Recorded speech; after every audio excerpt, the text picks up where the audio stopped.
Oh. Hello, I'm the Nostalgia Critic. I remember it's a home. Well, ever since last week, in the comments made by the director of My Pet Monster, I've been doing a little thinking. Asking myself some questions. Like, what the fuck am I doing with my life? Is this really where I want to be? This pathetic loser? So I do what I always do when I get really depressed. I watch old nostalgic TV. Don't mess with Sergeant Slaughter. He's as strong as they come. Ah, Sergeant Slaughter, you represent a simpler time, when your last name could also represent illegal war crimes, or when your biggest problem was not collecting the latest action set. Fight the good fight, Sergeant Slaughter. The heroes in a half shell are making a surprise. Teenage Mutant Ninja Turtle pies. Oh, Teenage Mutant Ninja Turtle pies. I remember when the line fresh from the sewer actually sounded appetizing. Fresh from the sewers to you. God, is this the only thing to bring me pleasure? Just pure pathetic nostalgia? I'm a wreck! Aw, there, critic. It's not so bad. It is so bad! Get out of here! Fine. I'm a dinosaur.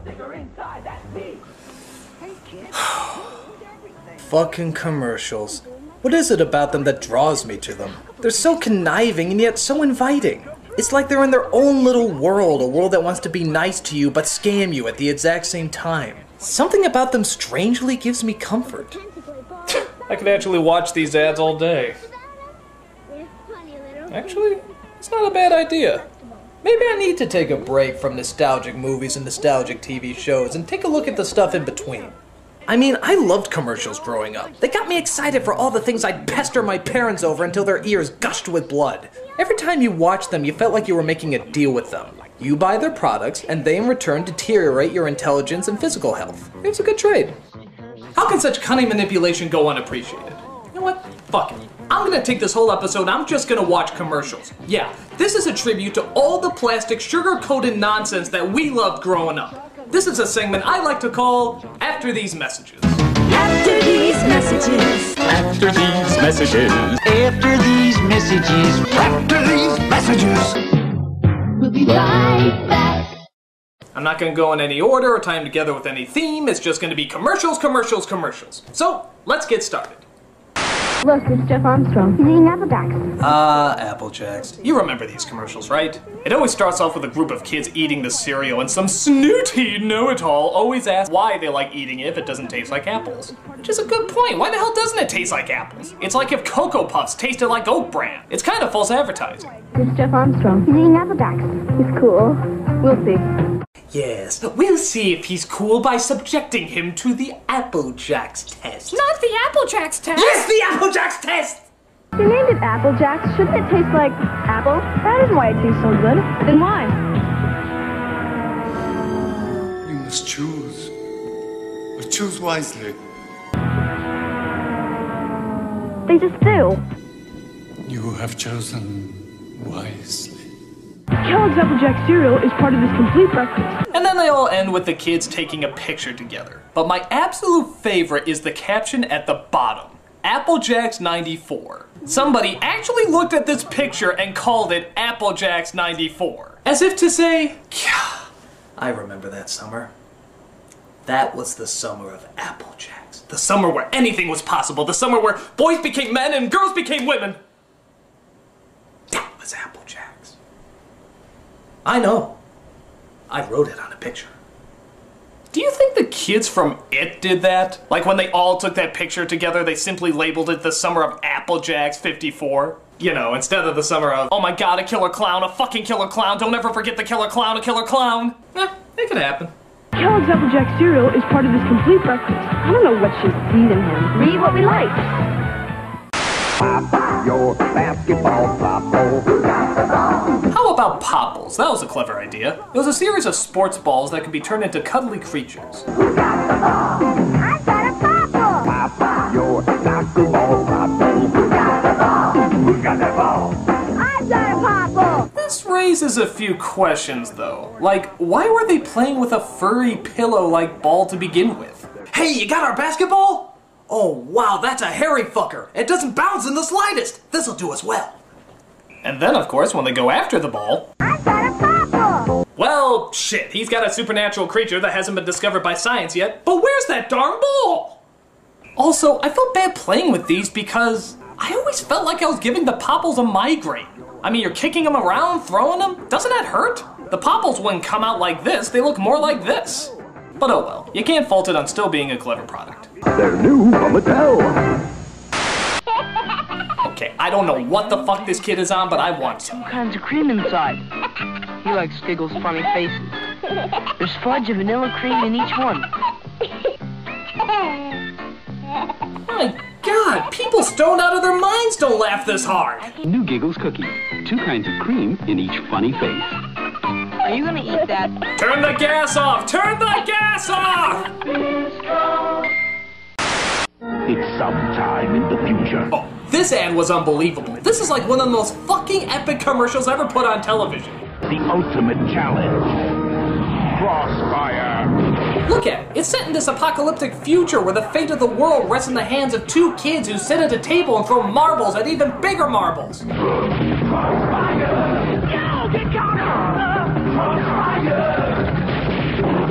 It's like the world of Tron if it was run by Lucas. It's the most badass commercial ever. Go, Billy! The fate of Armageddon lies in your hands!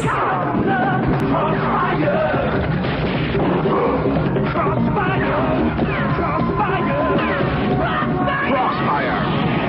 You'll get caught! Santa has a very special Christmas message he wants everyone to hear. I don't think they do these anymore, but a long, long time ago, they used to have hotlines for everything. Call 1-900-909-4300. $2 first minute, 45 cents each additional. Look at that. Just $2 for the first minute and only 45 cents every additional minute. It's pretty fucking costly for the 1980s. And Santa needs your help to spread the Christmas cheer. Be a Santa's helper. Yeah, I always remember you call him up and some jerk-off would talk as slowly as possible so he could make sure that he eats up your time and your fucking money. What a dick cock. Get your parents' permission to call Santa's special phone number now. Actually, this sort of takes on a different meaning nowadays, doesn't it? When you make a call that costs money, there's usually a different idea behind it. And the idea of Santa being a part of that is pretty freaking creepy. You've reached Santa's hotline. Have you been a naughty little boy? I bet you have. What are you wearing, naughty little boy? I have a candy cane in my pants for you. Get naked. Speaking of Santa, how many of you get nostalgic whenever you see this commercial every year? It's practically a staple of Christmas now. Yabba dabba brew, delicious do. Ho ho ho, I'm hungry. Santa, my pebbles! Your pebbles? 'Tis the season to be sharing, Fred. Happy holidays, pal. Oh, Fred. Hey, Fred, how can we celebrate Christmas if Jesus isn't born yet? Just eat your fucking cereal. Nintendo, it's for breakfast now! Get this, when Nintendo was all the rage, they actually made a Nintendo cereal. Yeah, it wasn't a Mario cereal or a Zelda cereal, it was just Nintendo in general. What a weird idea. It's kind of like making internet the cereal, isn't it? Though it would probably be the first cereal where you have to be over 18 to eat it. And it wasn't just called Nintendo cereal, it was called the Nintendo Cereal System. What the hell does that mean? Do you really have to put the word system at the end? Are we really gonna confuse this Nintendo for another Nintendo? Nintendo Cereal System is a super part of this nutritious breakfast. No, you meant Nintendo the Entertainment System. I thought you meant Nintendo the animatronic horse that only eats toothpaste and circus midgets. He's very big in Sweden. It was kind of cool because it was technically 2 cereals in one. That means there were 2 bags in each box. But I remember it was kind of a pain. Once you open the bag, you can't really close it. So if you open both of them and poured it out, you'll get double the cereal all over the place. Maybe that's why it didn't last so long, because half of it was on the floor instead of the bowl. Well, if it had Nintendo on it, you know we were gonna love it anyway. 2 cereals in one! Wow! Toys trying to take over Captain Grayskull. go! Just like today, fast food joints handed out toys with their kids' meals. And sometimes you get a cup like these He-Man ones here at Burger King. They always told epic stories, or at least as much as they could, being on a cup. But here's my favorite part of this commercial. The kids get the cups, and what do? Use them as swords. Man, those must be some pretty ghetto kids. I mean, was a stick really too expensive to use as a sword, so you have to use these? Were these your birthday gifts right after they took you to your party at the dollar store? Hardcore, kids. Really hardcore. Aren't you hungry for Burger King now? Come on, guys, there's work to do. Let's move! I don't know what this kid's problem is, but he cracks me up. Listen to him. He's taking fun time just a little too friggin' seriously. Calm down, kid. You're building sandcastles and Lincoln logs. You're not a contracted construction worker. Why are these kids even hanging out with him? All he's doing is yelling at them all day. He's like a junior Sam Kinison. What? Come on, guys, there's work to do. Let's move! I have to support a wife and kids working with you bozos, so let's get it right! Dig it in, kid! Digger Dan Trucks, Power Mixer, Crane, and Hard Hats, each sold separately. Batteries not included. New from Revell. What is it? It's the Insecticon. Hell yeah, Transformers. These were the coolest toys out there. Even if they did take an hour to figure out how the fuck they worked. They were still awesome, and we loved every minute of them. The coolest one of these commercials was the Insecticons, the robots that looked like insects. Why? Because goddammit, I like to think Tom Hanks influenced something in the movie big. Yeah, we heard his idea and we thought it was awesome. And it kicked ass to suddenly see these things around. Something that used to be in every Transformer commercial was an awesome but kind of creepy moment when the kids would say the robots in disguise line.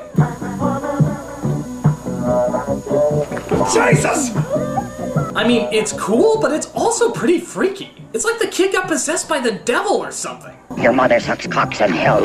Each sold separately from Hasbro. 1, 2, 3, 4, 1, 2, 3, 4, 1, 2, 3, 4. Yeah, can't go wrong with this game. And the song, it turns out, was pretty catchy too. If you haven't played this game, then you have no childhood. This game was entertaining then, and it's still entertaining now. If you're waiting for the dentist and they have in the little toy basket. But it still counts! 1, 2, 3, 4. Kind of a lame joke they would do is that they would find as many puns they could do with the word for. For real, for everyone, for laughs, Fortissimo. for winning, forget it, forgive me. Yeah, those were good, but let's see how far we can really push it. For real, for everyone, for laughs, Oh, score. 4 candles. forever.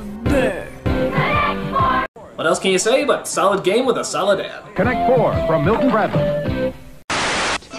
Chia. Behold, the most boring thing in the entire friggin' world! I was fascinated by kids who had Chia Pet. You know how they say something is so boring that they'd rather watch grass grow? Well, now they made a toy out of it. They made a toy out of watching grass grow. That's how bored apparently we got. And just look at this incredible selection they have. Chia teddy bears, puppies, kittens, rams, bulls. There's even a chia tree. Tree? They actually put a tree in there? It's already a fucking tree. It does nothing except grow. That's all a tree does.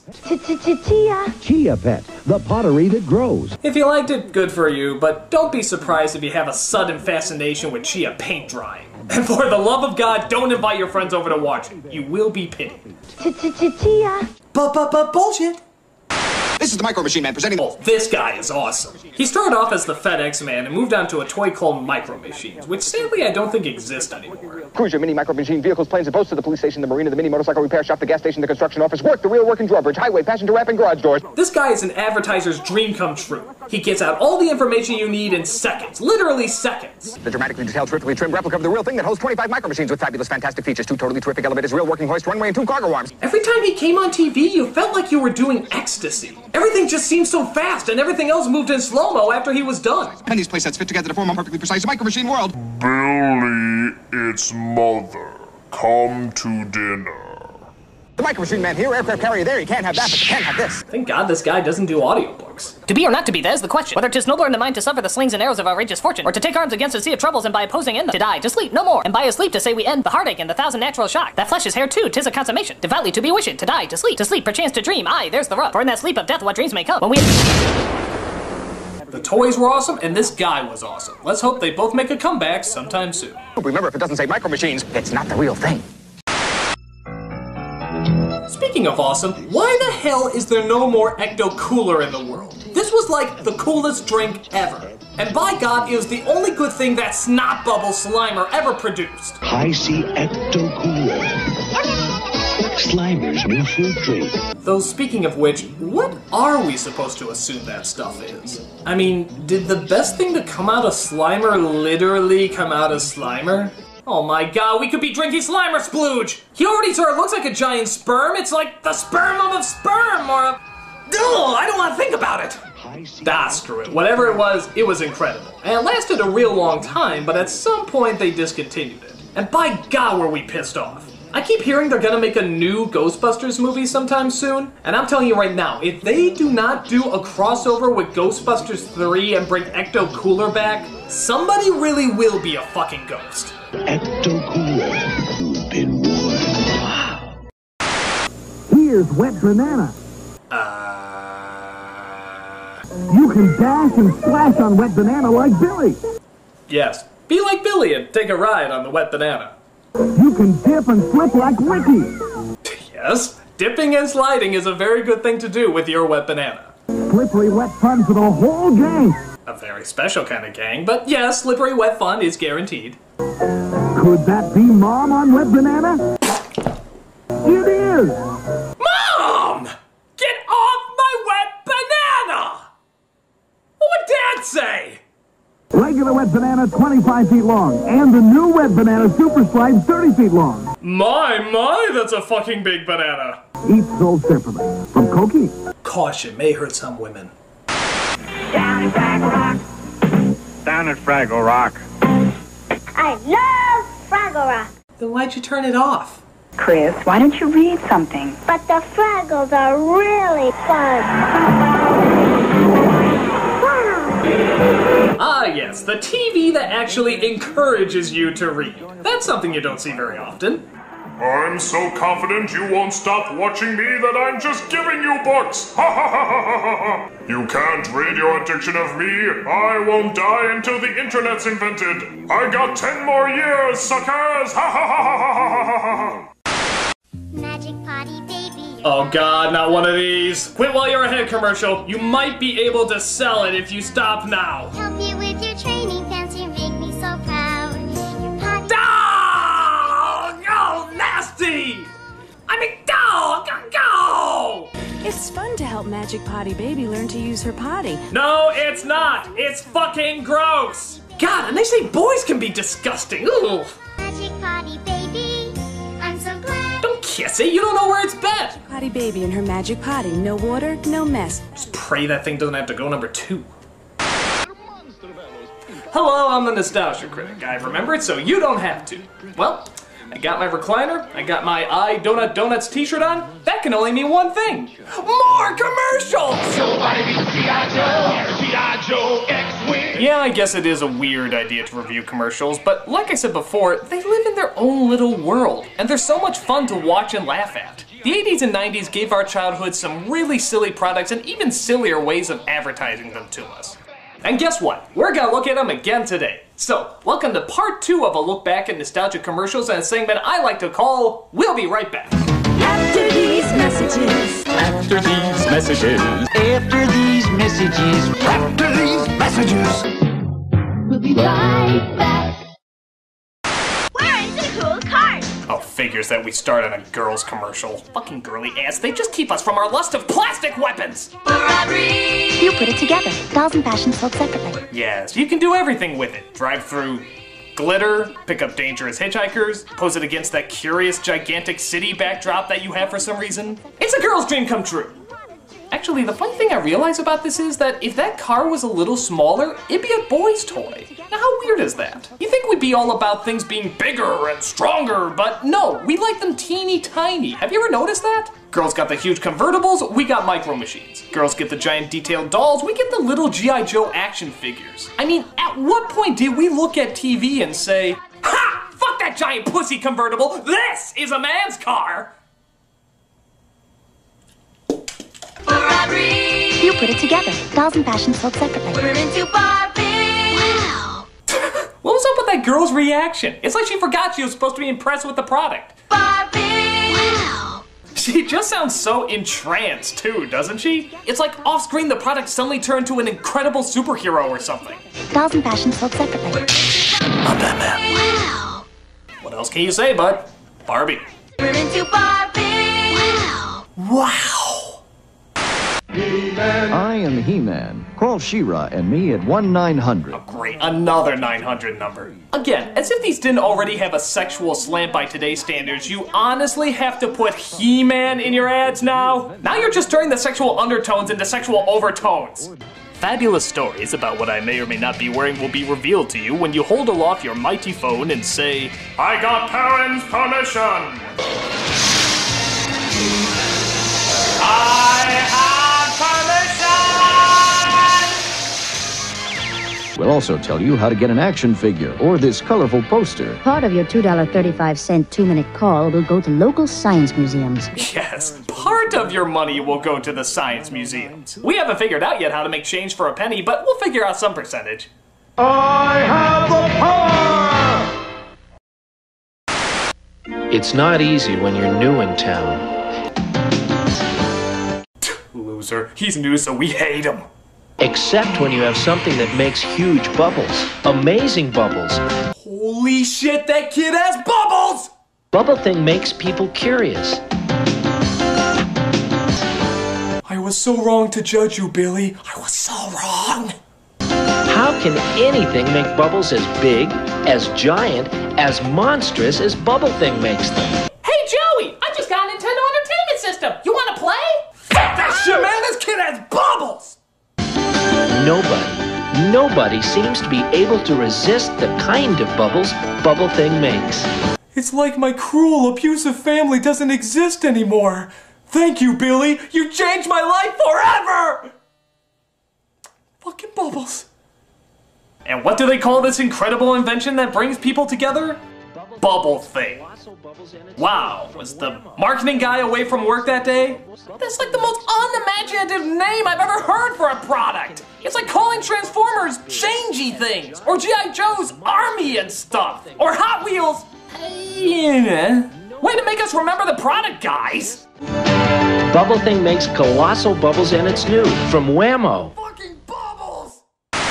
Hey, what you gonna do today, Marty? I'm gonna call 976. Oh, Jesus, how many of these call numbers were there? This one doesn't even look like it's trying. They're gonna tell me a great story every day. I'm gonna ask my parents if it's okay if I call 976-7777. No, me first. Me first. How much you want to bet this was just a local pedophile who got on public access and wanted to hear children's voices? In fact, who do you think is on the other end anyway? That's a nice muscly throwing arm you got there. You know, if you get sweaty and want to take your shirt off, that'd be just fine. Oh, you are sick, man. You are sick! Don't you mouth off to me or I'm gonna slap you right in your penis. $2 per call plus possible toll. Ask your parents' permission before calling. Sega challenges you with Afterburner. Oh, hell yeah. Afterburner was awesome. Accessories sold separately. Get ready. Afterburner gives you the real dogfight excitement of the arcade version. You know, the only weird thing about this commercial is the fantasies this kid has. I mean, they're a little confused, aren't they? Wow! I'm playing a video game that makes me think I'm in a cockpit.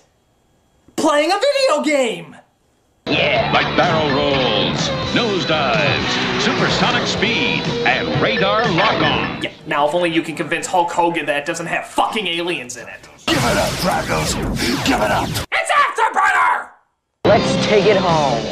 Afterburner, only on the Sega system. Sega, the challenge will always be there. But the system will not. Hey girls, looking for something more needlessly complicated than jump rope? Yes. Are you that little bitch that always needs to show off to make yourself feel loved? The kind whose mother will threaten the coach's family if you don't get a perfect score? This unnecessary addition to overachieving physical perfection is for you! Yeah! Now, to be fair, maybe I'm being too harsh. I mean, physical fitness is important as long as you're not just doing it to show off. Dipstick, when you just want to show off. Scum!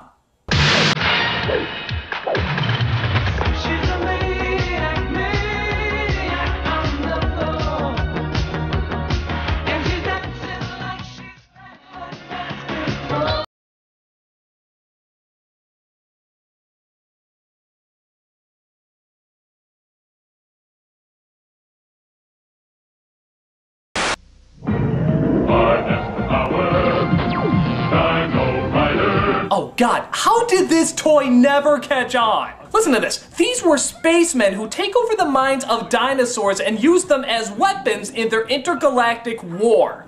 How fucking... That's the coolest idea ever! They're firing on me!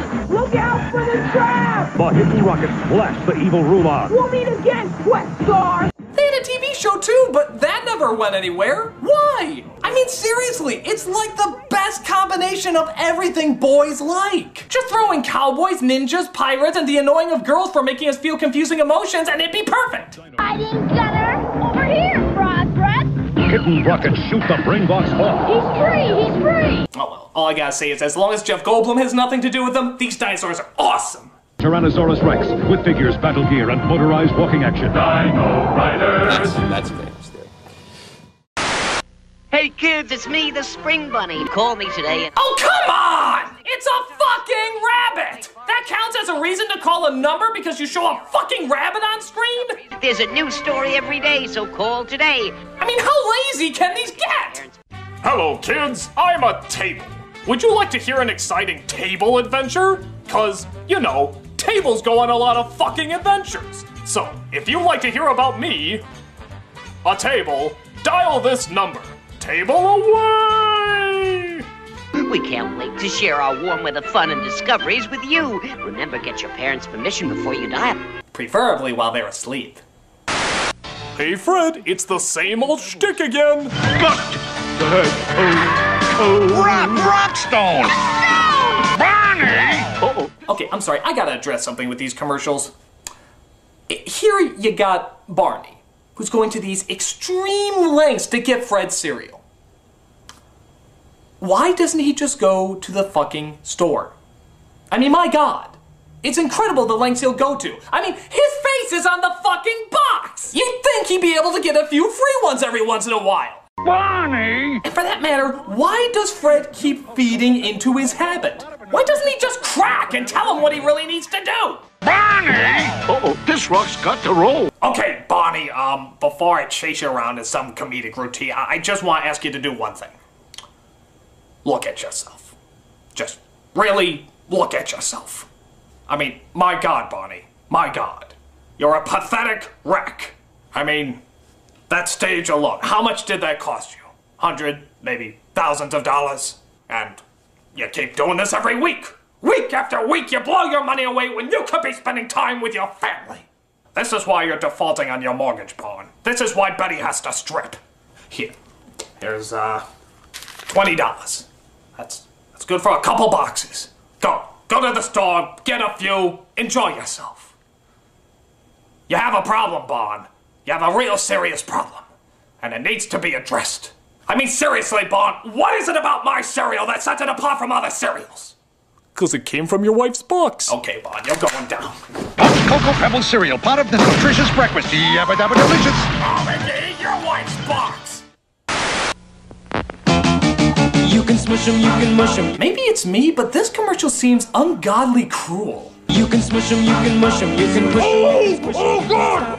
Oh, that hurts! Oh, God, oh, just that! Smushies with a friend. No, please, I'm claustrophobic. Oh! Smush. Oh! Sick, twisted bit! You can stop. Oh! Everybody. You girls are Satanists! Ah! Mushies sold separately from Fisher Price. Miss Mr. Turtle. Here's a classic. It has a great setup and a great punchline. It's a wonderful commercial. Ask Mr. Owl. Mr. Owl, how many licks does it take to get to the Tootsie Roll center of a Tootsie Pop? Let's find out. 1, 2, 3, 3. But you see, I don't think that's the real question here. I think the real question is, why the hell is this boy naked? Nobody addresses this? Even the turtle, when he first comes out, is like... What the fuck? Tootsie Pop? Put on some clothes, boy. I can see your junk. Mr. Owl, how many licks does it take to get to... The other scene I like is when the owl opens his eyes. I don't know, am I the only one that finds that a little creepy? Mr. Owl. Let's find out. Well, it's still a classic commercial. I always look forward to watching it whenever it's on. How many licks does it take to get to the Tootsie Roll center of a Tootsie Pop? The world may never know. It's a signal, it's a sign you got. Oh yeah, this is part of those McDonald's commercials that try to advertise to the teen demographic. I guess they were trying to make this a household symbol. Doing breakfast, doing lunch, doing dinner, you can do the artist. Yes, this not only shows that you can do 1/4 of the YMCA song, but also prove that your mother drank while she was pregnant with you. Seriously, how the hell would you react if someone just came up to you and did this? Hey, critic, spit it out there! What is it?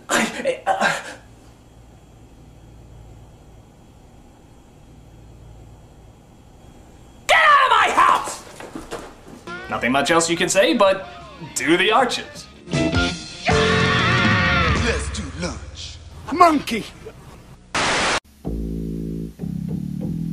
Down with Zelda from the very start. Really? We're giving Zelda a mythical story about a faraway land, a rap song? Been through with an overhead view, cause a man's gotta do what a man's gotta do. Oh boy, this guy and Kazam should do a duet together.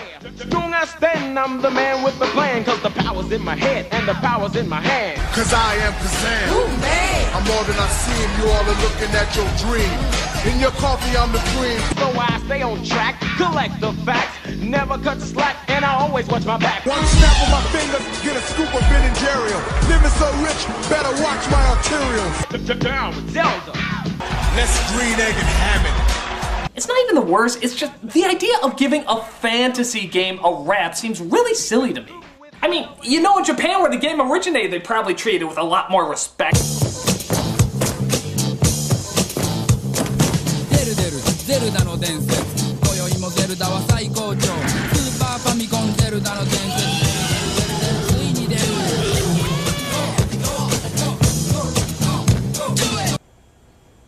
Well, excuse me, princess. It's the Great Escape Game.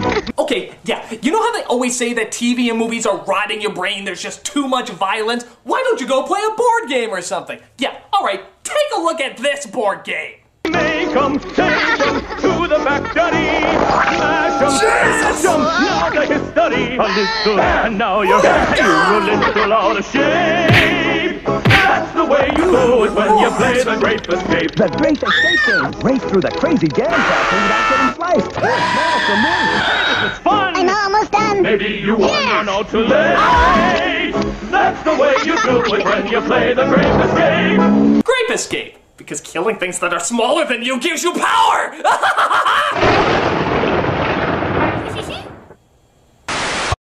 Is it me? Is it you? Who knows? It's you! Oh yeah, you all know this game and all have a great time playing it. Can you guess who? Does your person have a beard? Uh-huh. You're out of here. Can you guess who? Do you have a clue? Does your person wear glasses? Yes. I'm gone. Me too. Like most kids though, I always want to take the game a little further. Can you guess who? It's a mystery. Is your person Jewish? No. Your history.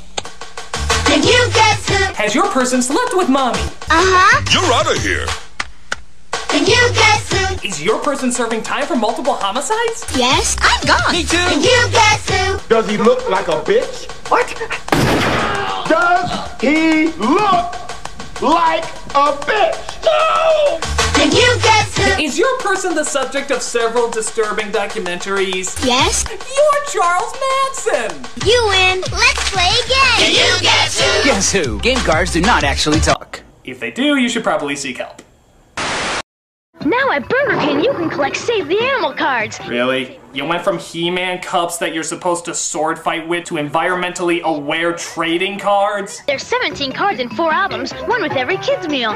And this is why you'll never be as popular as Happy Meals. You can save them in albums. Or trade them with friends. Actual odds of getting raped by a gorilla in a Burger King now only 1 in 5. You'll get right at Burger King now. We're at a corn pop. Sorry. She ate all my Kellogg's corn pops. Oh yeah, remember these commercials? Always starring the mentally tormented kid who has a fucking fetish for a children's cereal? Oh, Mom, that pops taste like sweet popcorn, and she ate the last bowl. Ah! It always starts off with some kid discovering there's no corn pops, and then we take a disturbing look into their deep, dark psyche. If you were out of corn pops. Out of my Kellogg's corn pops? How could you? Stay calm. Hey, anything you got. But oh, that pop tastes like sweet popcorn. I want them and I can't have them. Ah! These kids are friggin' nuts! I mean, if you were watching this, you'd think it was something out of a scary film or a psychological thriller or something. Pass me the corn pops. Where next, Caddy? Right, sir. Oh no, I want my Kellogg's corn pops. Pops? I gotta have my pops. Let's go, son. Coming. Go. Leave behind my corn pops. Are you serious? Stay calm. Oh, like sweet popcorn, there's never enough. And now I have to lug this bag on an empty tank and shag balls for this divot head who thinks I'm his son while they get the pops. And somebody get me out of this! Yes. You are tearing me apart, corn pops! Kellogg's Corn Pops is part of this complete breakfast. I gotta have my pops. Hear anything? Negative. Sunkist searches high and low for fun fruit trees. Ah, yes, the fun fruit trees. I found them! I guess the idea behind these things was that, I don't know, you make them laugh and they drop fun fruit candies. That's why fun fruits are so much fun to eat. I don't know, I always found these things a little creepy. I mean, really creepy.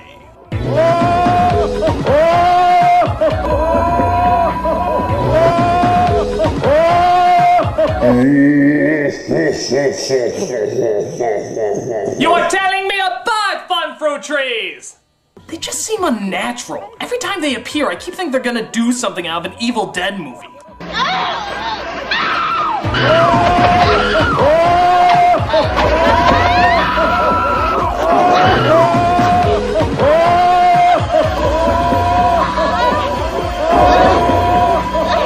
Yeah.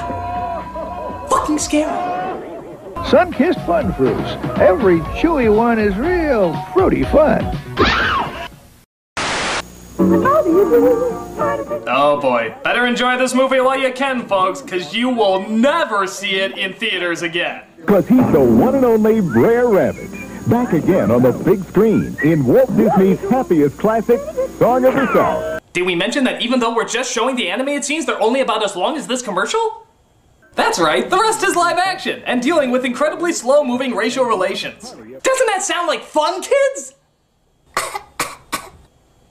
Walt Disney's Song of the South, rated G, now playing at a theater near you. Warning, this Academy Award-winning movie Disney will soon be ashamed of. It may or may not be racially insensitive, honestly it's sort of hard to tell, but Disney's not gonna take that chance anyway. See the film that millions of people around the world are calling okay!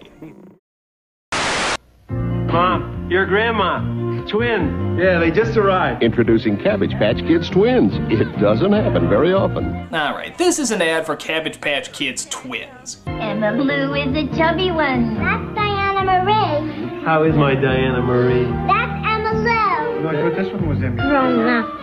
Yeah, it's innocent enough, but look at how this ad begins. Mom, your grandma.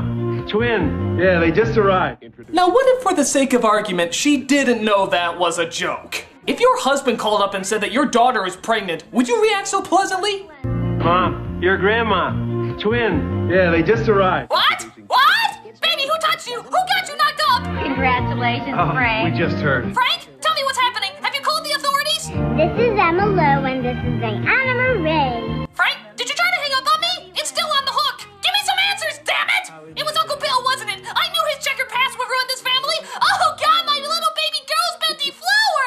Cabbage Patch Kids twins. They arrive together with special adoption papers. I don't want to live! I got a wazoo, I'm gonna snuggle. Named Hippopotamus. Remember the Wuzzles? These toys were so popular they got their own Disney TV show. And who can blame them? It's a pretty clever idea. These were toys that combine two kinds of animals, like half hippo and half rabbit. Nothing really wrong with these except for one lyric that drives me nuts. I got a wazoo, I'm gonna snuggle. Named Hippopotamus. Cuddly as can be, cause she's part hippo and part bunny. Alright, that was okay. I got a wazoo, I'm gonna snuggle. Name's Bumblebee. Cute as he can be, cause he's part lion and part bumblebee. And that was good too. I got a wazoo, I'm gonna snuggle. Name's Oliver. Funny, yes sirree, cause he's part elephant, part kangaroo. Oh, Roo! Cheater! Cheater, cheater, cheater! Really? They couldn't come up with something to rhyme with Roo? That's gotta be one of the easiest words to rhyme. I got a wuzzle, I'm gonna snuggle, so much he can do. See? How is that hard? It's incredibly easy. Or how about, I got a wuzzle, I'm gonna snuggle. We don't care about rhyming. Buy our shit. Oh well, it's still a clever idea either way. Wuzzles come with their own storybook sold separately from Hasbro Softies. And the weather for today will be... Oh god, this boy is fucking nuts. Not thunderstorm, not hailstorm, not desert storm, nor barrel storm. What the hell is this kid? It's like he's in the lair of a Batman villain. The rapid-firing, semi-automatic rotating turret. That means 6 arrows. No waiting. Yes. No waiting. Die!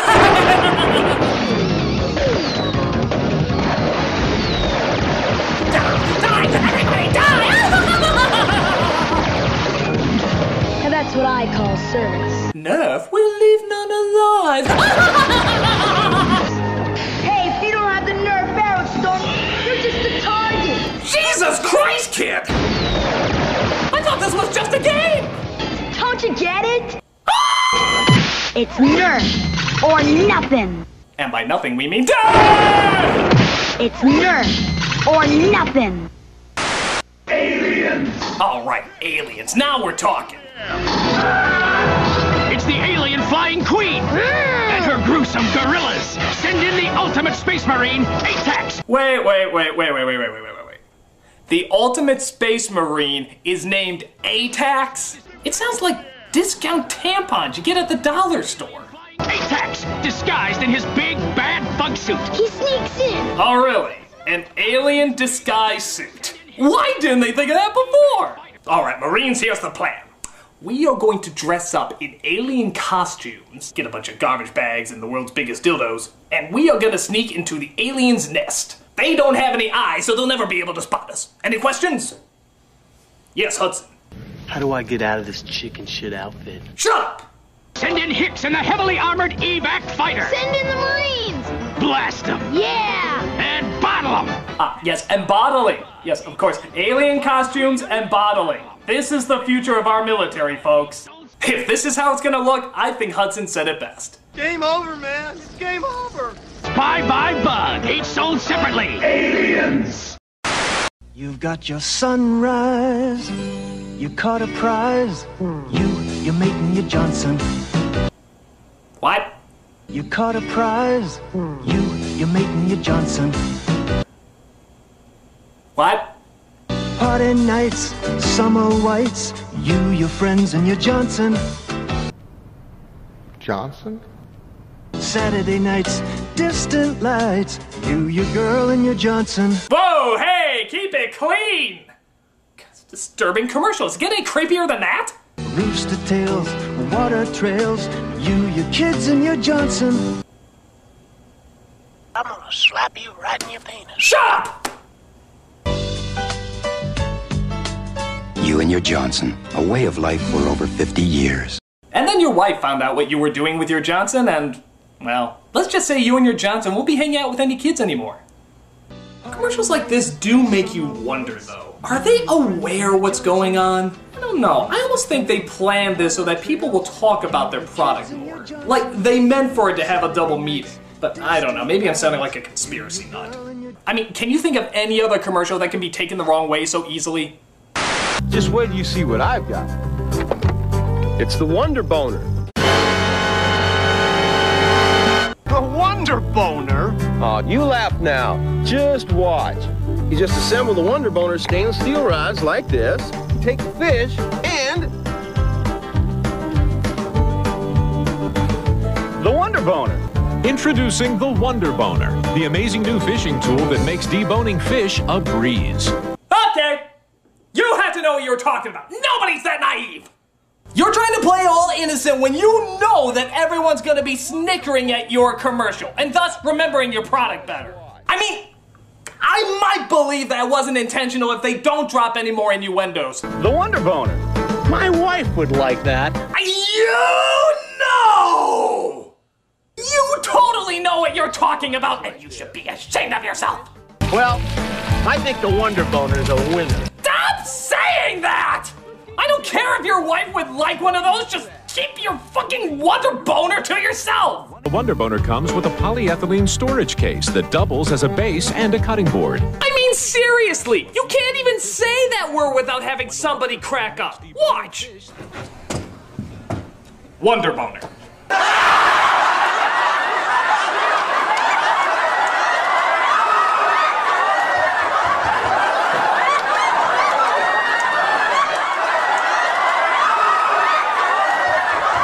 You see? So, Dave, when did you get the Wonder Boner? It's funny you should ask. No! Got to something else! Order your Wonder Boner now. Alright, kids. Fucking Wonder Boner is where I draw the line. This was my look at commercials part 2. I hope you had a lot of fun. Thanks for joining me, and I hope that you, your Johnson, and your Wonder Boner have a fantastic evening. I'm the Nostalgia Critic, and... Wonder Boner? Really? Hey kids, you want to waste some time? You must if you're watching one of my videos. It's time to review some commercials! Now McDonald's latest Halloween fashion. Yes, the commercials of the 80s and 90s are back, here to give us that joyfully awkward world of colorfully selling out. Oh, what joy these bring. Even the worst ones can manage to summon a smile to a nostalgic mind. I love them, I love them, I love them. And we're gonna look at them again today. So, seeing how one special was called We'll Be Right Back and another one was called After These Messages, this one I'm gonna entitle... Explanation point. After these messages. After these messages. After these messages. After these messages. We'll be right back. It's here. The E.T. board game. God, at last. Now you can pretend to help E.T. go home. You're safe, E.T. And sometimes you can fly. Wow. Really? We're including flying in a board game now? You know, moving from square to square doesn't technically count as flying. Move 2 spaces. Woo! I'm flying, oh my god, I'm flying, Woo! E.T. phone home. Sometimes you can fly.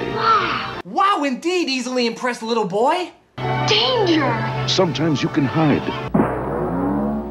Up to the spaceship. The one that helps E.T. the most wins. And the loser has to play the video game.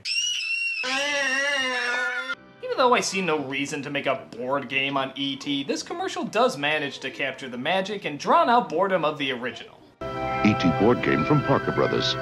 Also sold separately, the E.T. card game. Oh yeah, I love to see E.T. in a card game. No, he didn't. Some assembly required. What's happening in the Cabbage Patch? Oh great, more from the world's ugliest pincushions. I see she's having breakfast. Yep, she's very hungry. Uh-oh, she's crying real tears. Well no shit, you're squeezing her hand, you sadist! Mommy will kiss her tears away. Wow. Whoa, okay, I guess her shockwave kiss solved everything. Sonic boom! Wow, you made her stop crying. I'm for Mommy. I guess I never got that about girls' toys. Why would you want a baby to cry all the time? I mean, laughing or giggling, okay, that I understand, but crying? That's a royal pain. This is just what I've wanted to do ever since I was a little girl. And I guess, as is the way of things, you give birth and raise a little girl so you can immediately prepare her from childhood to start doing the same thing. Hey, if I raised a kid who didn't blink and looked like a deflated potato, I don't think I'd win Parent of the Year. Each purchase separately. Batteries not included. Morning is your time. I love this commercial because you literally have no idea what it's advertising until they just say it. That sparkling light in everything you do. All you know is that whatever it is, it gives you a great lust for life. In everything you do. Grape nuts. Oh, grape nuts, of course! Because when I think of appreciating all the miracles that life has to offer, I think of a cereal that tastes like cardboard and feels like shitting needles. Post Grape Nut cereal. You know when you've got it good. Yes, clearly this is a woman who has it good. She's on vacation in a log cabin all by herself, no friends, no family, sipping the last drop of the most boring cereal the world has ever created. Clearly this is the closest thing to nuts that she's ever gonna get to touch. Yes, you know when you've got it good. What are you doing, Inspector 12? Comparing our new Hanes waistband with Fruit of the Loom, trainee. Because this is who you trust with your underwear, right guys? A bunch of aging old lesbians who like to snap your band like it's a prostitute's bra strap. Now pull Fruit of the Loom's band. It's weaker. Of course. Seriously, I'm all for women in the work world, but there isn't one guy in there. It feels a little odd. Here, pull it. Men know our Comfort Weave waistband fits better. For one thing, it's stronger. Wow, is it? I mean, how would you like it if nothing but men were looking at women's underwear all day? Hey, Dom, get over here and feel this bra. What? You gotta feel this bra. Come on, feel this bra, man. Right. Feel really nice. Yeah, isn't that nice? Isn't that nice? Oh, That's a yeah. pretty good bra. It's a good bra. Yeah, I like this bra. Really nice bra. Soft and spelt. Very nice. Very soft. Very pink. Very pink, yeah. Like flowers. Yeah, pretty flower. Like a petunia, you know? I think petunia. I'd say it's more like a buttercup. No, more like a D cup, yeah. Man, I could touch this thing for hours. Hours. Plenty of hours. Lots of hours. Hours. Well, I guess if the Hanes fits, wear it. Hanes wins the battle of the bands. That's why we put our name on it, kid. Hanes fits better than Fruit of the Loom. We need to get laid. Yeah. It's new Kool-Aid Coolers with 20% juice. Wait a minute, what? It's new Kool-Aid Coolers with 20% juice. This is juice that's 20% juice. Well, what the hell's in the rest of it? With 20% juice. That's right, kids, 20% juice. It also includes 50% corn syrup, 20% yellow number 5, and 10% God, we don't know what, but the FDA was asleep. Drink it while it's still unidentifiable. Kool-Aid Coolers make it cooler. Rock it, roll it. They're just so happy about it, too. Is it really worth celebrating that 1/5 of your product is actually what you say it is? It's a little disturbing. It's like advertising Pepsi, now with 20% soda and 80% rusty nails. Or Quaker Oats, now with 20% oats and 80% Donald Rumsfeld. Oh well, if Chicken McNuggets can make a big deal about having actual white meat chicken in there, I guess anything's worth celebrating. With 20% juice. Kool-Aid Coolers make it cooler. I know a boy, his name is Zach. Ah yes, Zach, our favorite Lego maniac. Zach, the Lego maniac. Zach, he's a Lego maniac. Jack, he's a Lego maniac. Or was it Jack? Zach, he's a Lego maniac. Wait a minute, is it Jack or Zach? Here it's spelled Zach, but in this commercial you definitely hear a J. His name is Jack, he's new in town, and lunchtime is when he gets down. Zach. In fact, is that even the same kid? My God, it's like they just produced these children in the same factory that made child singers. He sent his cosmic fleet to Mars. He's out there cruising with the stars. His mind is lost in outer space. A Legoland basket case. So obviously there was a ton of commercials based on this legendary Lego maniac, but it does make me wonder what this iconic toy god among children went on to do. I mean, where do you think he is right now? His grandma's house is where he stays. It's been 10 years since he's been laid. At 35, his world's a wreck, collecting unemployment checks. He's still obsessed with Lego C. It gets much talk in therapy. He checks his list off every day of bullies he will blow away. Zach, he's a psychomaniac. Zach, he's...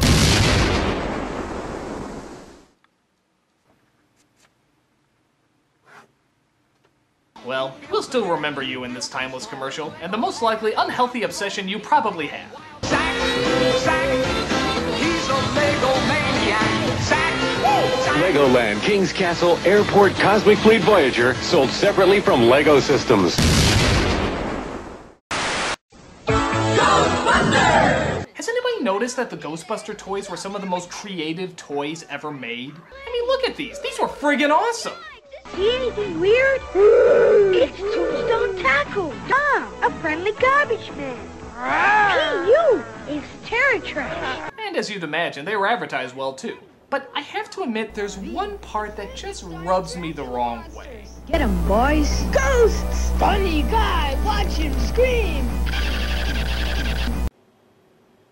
Am I the only one disturbed that that's possible anal rape? I mean, it's not like we didn't see the ghosts in the movies do something like this, so I find it very unnerving. Funny guy, watch him scream. Hey, my body would do that too if Boo Berry was doing me from all sides. And now, because I don't know any better, the top 10 out-of-context Ghostbuster lines that go with this commercial. Well, there's something you don't see every day. I have seen shit that'll turn you white. You're not sleeping with her, are you, Ray? You're scaring the strays. He slimed me. I think they're more interested in my epididymis.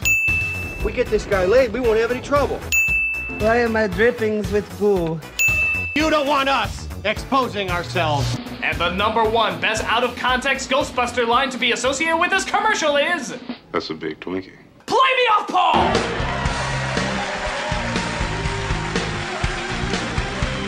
So despite the fact that this scene is a little risque, the Ghostbuster toys were some of the best toys out there, and the commercials always showed it. All of it. This is what you do with your spare time. Light bright, turn on the magic of colored light. Yep, I think every kid at some point had a light bright. I don't know what it is, maybe it's the jingle, maybe it's just a cool idea, but everybody remembers this toy. Make a sign to say goodnight. And of course, every single kid in the entire world did the exact same thing. You made dirty pictures with it. Don't act like you didn't do this. Every little kid did. Boobies, penises, and anything else we thought was naughty made it onto the light bright screen. It was like the kids' version of Craigslist. Nothing but perversion as far as the eye could see. Light bright, turn on the magic of shining light. My personal favorite is when they used it to spell out words, but it was always nice stuff like happy birthday or here's Susie. Couldn't they use it for more inventive scenarios? Light bright, make a face to glow at night. Even if we didn't always use it correctly, Light Bright was, and always will be, a pretty cool toy. And this is a pretty cool commercial to go along with it. Turn on the magic of shining light. Light Bright from Milton Bradley. Paradise with my super golden crisp cereal. Hey, it's the continuing adventures of Sugar Bear. Kids nowadays may not know this, but cereal commercials back then were actually sort of like, well, cereals. They were soap operas with cliffhangers and lingering storylines. Half of the commercials always ended in to be continued. And it was sugar-coated awesomeness! But by far, one of the weakest ones has to be with Sugar Bear. Just take a look. Now we're turning the tables on you. Toss that sweet wheat on the double. Cause you got triple trouble. Will Sugar Bear lose his super golden crisp? Well, gee, what the fuck do you think's gonna happen? Golly, could it be like every other commercial where he just eats the goddamn cereal and saves the day? Is that even a possibility? You can solve the mystery with action-packed Sugar Bear flip books. Look at that, they just showed you what happened. They don't give a shit, they know that we know, so might as well just come out and display it. I mean, is it even worth going through the flip book to see what happens? I mean, we all know what the outcome's gonna be. Go to the last page, we all know what it's gonna... Jesus. I don't care. I still love Sugar Bear, and I look forward to him kicking some more ass with his laid-back attitude. But, Jesus. Pop-Tarts commercials were always the staple of the 80s and 90s, with its retro fashion and retro music. And of course, that confusing as hell tagline.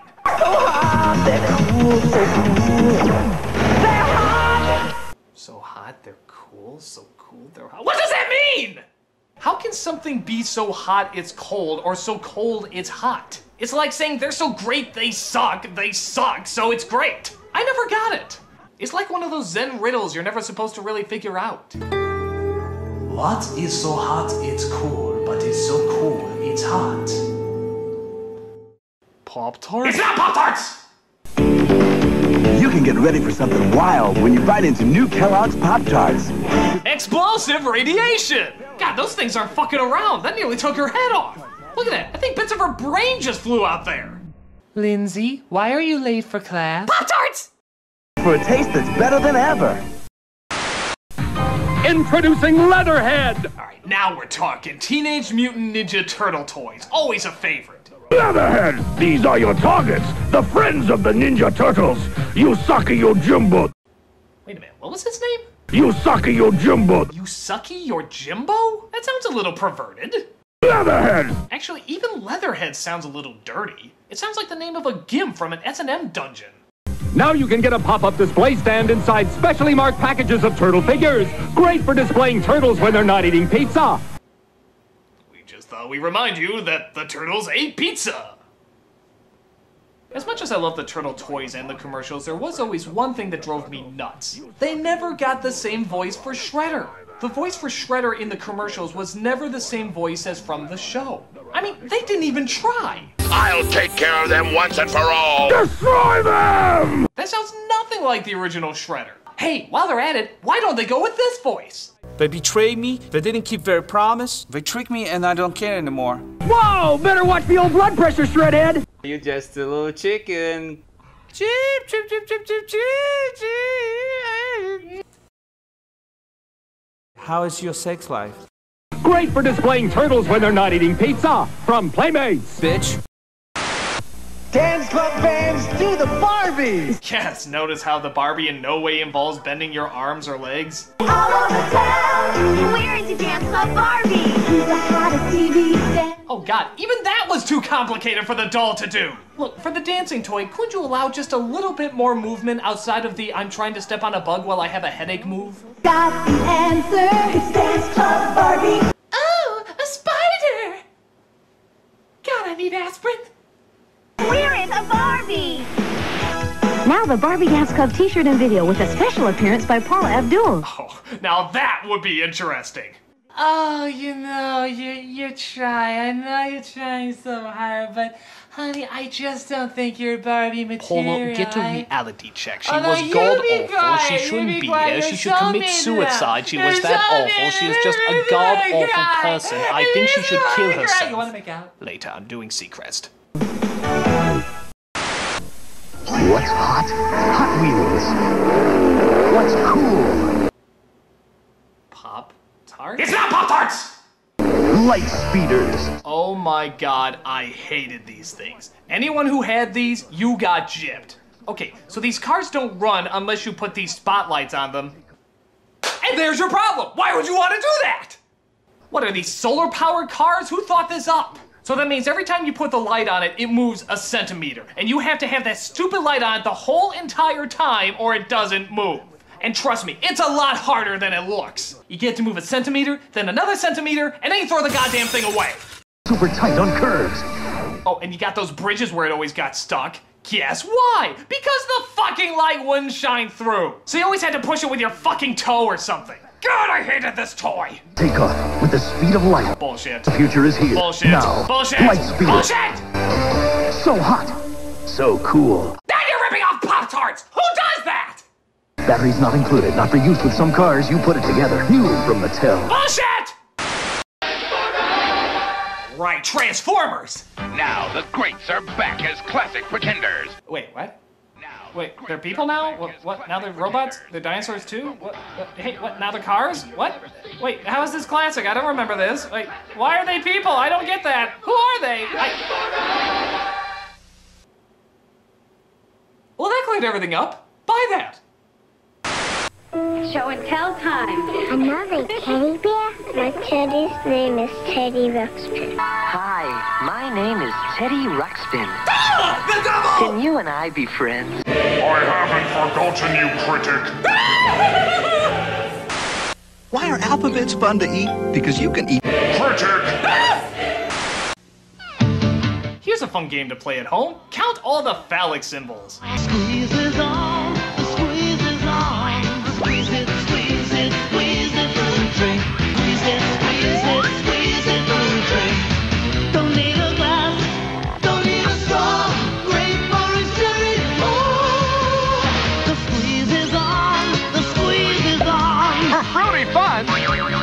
Exquisite!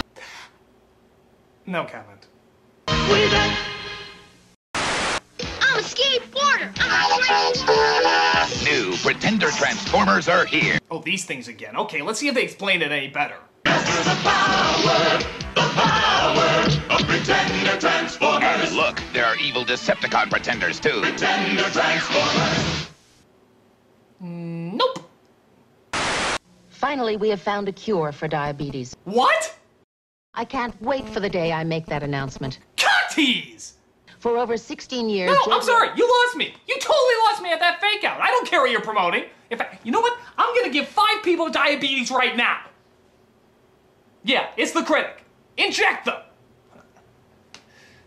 Oh, just a little side project I got going. Good God, I might be horrible. Introducing Slim Suit. Just put it on to take weight off. Okay, folks, get ready for the dumbest thing you have ever seen. Who'd ever think I could lose weight while watching TV?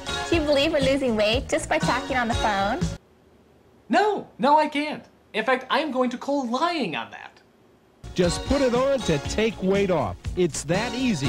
No kidding! The Slim Suit can help you lose weight by doing absolutely nothing.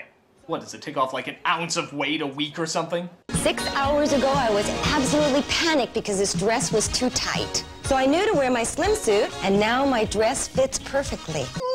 Really? 6 hours of wearing the Slim Suit can make you go down an entire dress size. That's incredible. I bet all you other idiots out there were trying to exercise or eat right. Loser, though. And with amazing Slim Suit, one size fits all. Yeah, especially for people trying to lose weight like this guy. Most. One size will fit most. Yes, everyone can look great in Slim Suit. Okay, now that's definitely a lie. Look at this girl. You know she's got a date to the prom. It's simple. The more active you are, the more Slim Suit works for you. Oh, no shit! The more you exercise, the more Slim Suit will help you lose weight. Yeah, it's pretty subtle that way. It's almost as if you don't need it at all. It's the shape-up plan you don't have to hassle with. Just put it on to take it off. Take it easy or take it to the max. Professionals also recommend these magic beans, mixed with a placebo brought to you by the Tooth Fairy. When you're in Oz. For everyday wear or every night, you can actually wake up weighing less. No harmful pills or starvation diets. And all you had to do was sacrifice your fucking common sense. Because of the incredible demand for Slim Suit, supplies are limited. Yeah, we only made 5 of these because we thought only 5 people would be dumb enough to buy them. You proved us wrong, America. So order now to put Slim Suit on to take weight off. Your Slim Suit comes complete with the Pounds Off program at no extra charge. Wait. What program? You said all we had to do was sit on our asses. What, is there a time scale to sitting on our asses? Slim Suit works. I lose weight every time I wear it. Thanks to Slim Suit, I actually lost weight while sleeping. It truly is the work of an artist. Perhaps a con artist, if you will. Well, folks, I don't think I'm gonna top this bit of insanity, so might as well just call it quits here. Thanks for joining me on my commercial special, and remember, I'm the Nostalgia Critic. I remember it. Zach, he's a psychomaniac. Zach, he's a psychomaniac. Bitch. Chips Ahoy! There's new sprinkled Chips Ahoy! Yep, it's that time again to tour down the often forgotten but fondly remembered avenue of nostalgic commercials. Why do so many of them stay with us? What is it about their world of pandering and advertising that makes us so fond of them? Whatever it is, we're gonna review them and partake in their corniness once more. So, seeing how the first one I called We'll Be Right Back and the second one After These Messages and the third one Explanation Point, this one I'm gonna call the fourth one. After these messages. After these messages. After these messages. After these messages. We'll be right back. Dinosaurs, come on! Capture the dinosaurs. Those dropping dinosaurs. It's the dinosaur hunt. Chef Boyardee. Ah, good old Chef Boyardee. Causing children around the world to grow up and shout, I can't believe I used to put this in my body. Dinosaurs from Chef Boyardee. Tasty, wholesome pasta that's a dinosaur hunt. tasty, wholesome pasta. I can think of 3 things wrong with that sentence. Thank goodness for new Pac-Man Pasta from Chef Boyardee. Now, of course, making famous characters into edible shapes is nothing new. There was Pac-Man, Smurfs, hell, even Tic-Tac-Toe got a pasta. Wherever I go, it X's and O's. Makes me feel so hungry for my tic-tac-toe. But what some people forget is that for the longest time, they tried to make a game out of eating their products. Yeah, listen. And when you get 3 X's or O's on your spoon, you win. Cause first one to capture all 3 dinosaur shapes wins. Why must you turn dinner time into a competitive sport? Wouldn't the more appropriate rules be? Hey kids, if you can eat the elbow macaroni and ketchup we're calling pasta without vomiting it up through your ears, nose, or mouth, you win. Thank goodness for Chef Boyardee. Look at this crazy kid. He is jacked up on the stuff. Just look at that face. It's like he saw Jesus and at the same time decided he wanted to eat him. Wherever I go, it X's and O's. Makes me feel my tic-tac-toes. They're so tasty. Chef Boyardee. Well, even if you don't like the food, Chef Boyardee always knew how to give us that tasty amount of goofiness. Tick, tick, tick, tick, tick, tac-toes. With and without meatballs. Hi, Lindsay. Oh, hi, Ronald. Oh God, you can't help but feel that warm, fuzzy feeling whenever you watch this classic. What's new? Nothing. Everybody says I'm too little. Really? It's a McDonald's commercial about a little girl thinking about running away. And for some reason, never questions the creepy clown that's on her neighbor's lawn. I'm thinking of running away to McDonald Land. McDonald Land? That's where I'm from. I hear it's a dictatorship where people disappear. Well, Lindsay, maybe there's some undesirables there holding back genetic progress. Yeah, I hear it's really nice. I hear where you're from is really nice, too. It's okay. Because you've got that basketball hoop over your garage. And your back porch has that great wind chime. I made that. Plus, there's that beautiful field where I chase butterflies. Yeah, but to be fair, her basketball hoop and wind chime aren't as impressive as your satanic powers to levitate solid mass and create life from nothingness. McDonald Land is still sounding a bit cooler there, Ronald. Hey, when you're in McDonald Land, who's gonna make the decorations for your dad's birthday party? Who's gonna be the snowflake in the school play? Ronald. Who's gonna feed Mr. Goldfish? Hey, Ronald, I think I hear my mom calling me. Oh, okay. Bye, Lindsay.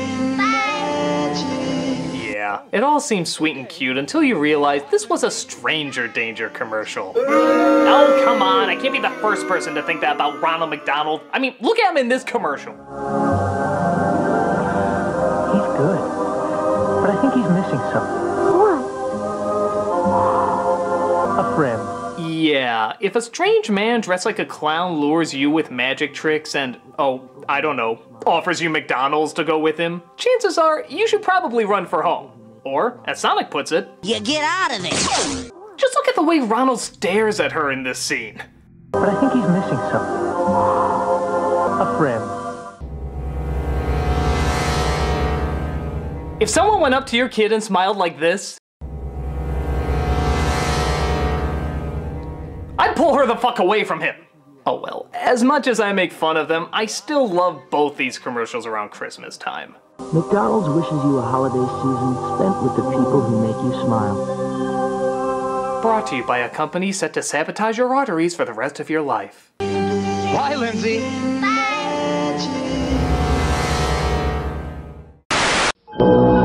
So you think celebrity endorsements are bad now? Take a look at what they did to the Cape Crusader when Batman Returns came out. News alert. Someone is stealing Gotham City's power supply. That's right. Is he gonna stop rioters or capturing the culprit responsible for this crime? Fuck no, he's gonna get him some Diet Coke. When you want a Diet Coke, you want a Diet Coke. Diet Coke, Diet Coke, Diet Coke. I need my Diet Coke. After all, there's just one.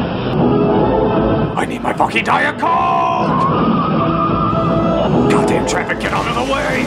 I need my fat-free alternative to high fructose deliciousness.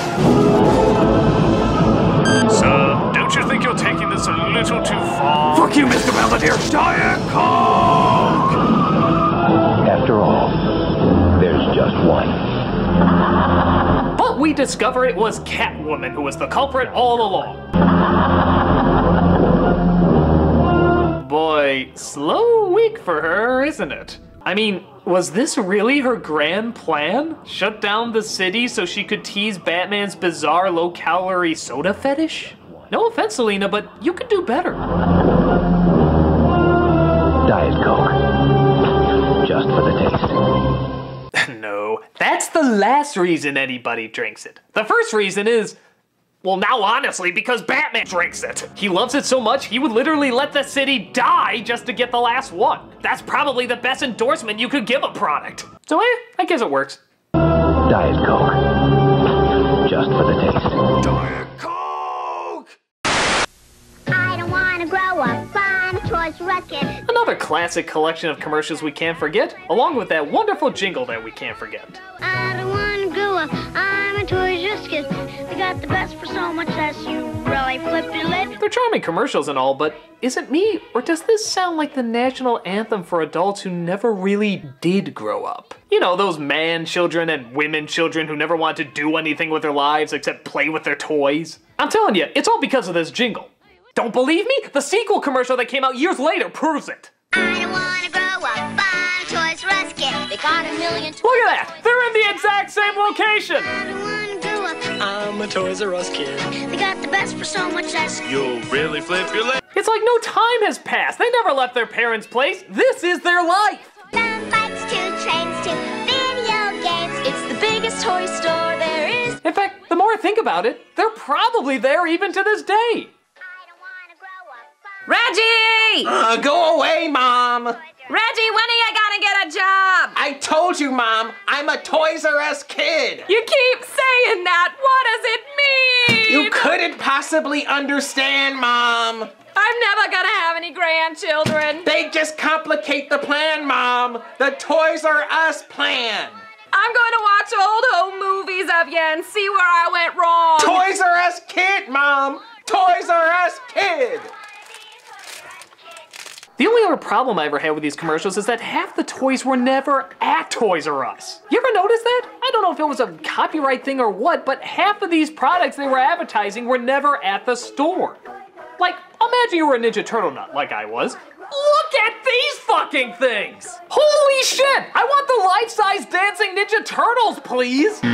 What? Don't have it? Well, okay, I'll take that gigantic teddy bear that he's bouncing around on.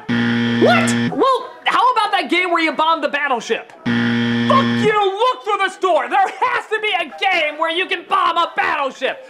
God, this place is an insult to Joffrey the giraffe! It's not real? I don't want to grow up! Critic! When are you gonna get a job? Shut up, Mom! More games, more toys. Oh boy, I want to be a Toys R Us kid. Fucking liars! Chocolatey cereal with chocolatey marshmallow bats. Believe it or not, there was actually a period of time when Count Chocula was a live action character.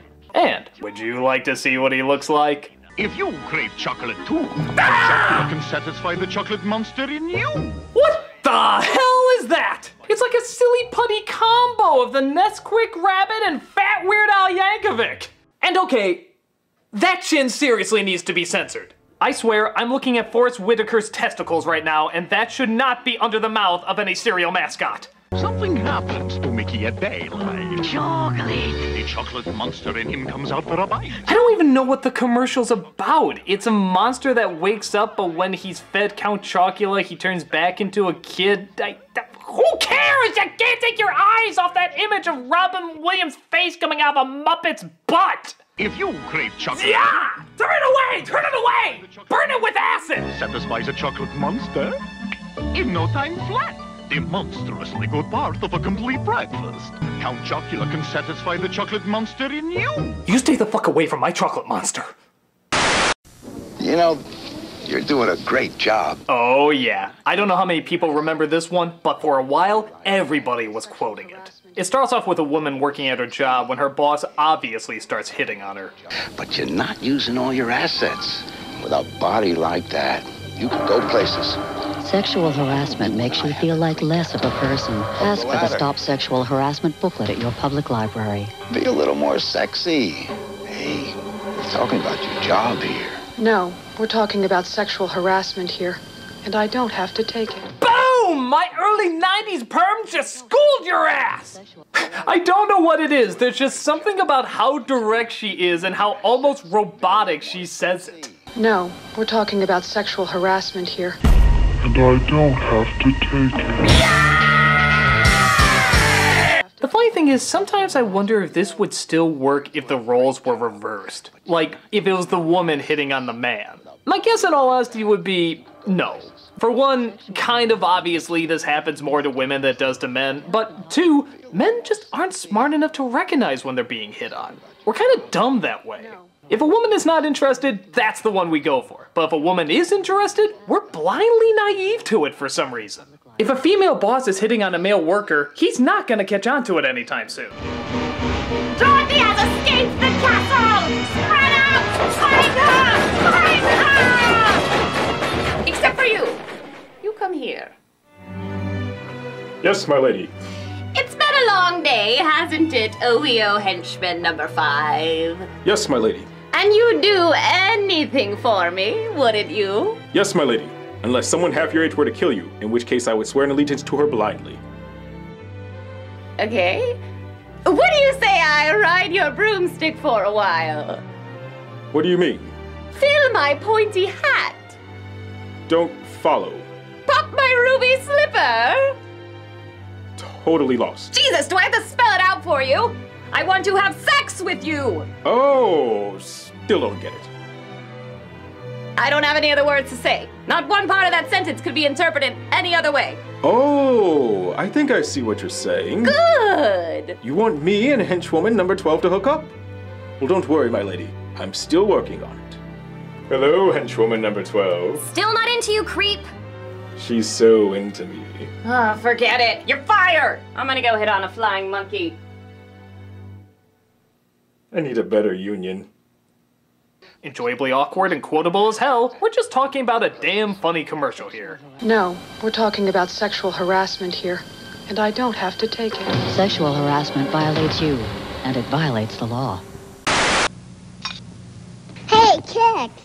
Remember Kicks? The only cereal commercial that pretty much listed every single reason why not to buy it? There's no candy stuff. No sugar sprinkles. No preservatives. No colors. It doesn't have any candy or chocolate in it. Honestly, it's just rabbit droppings that they painted yellow, but the box is pretty.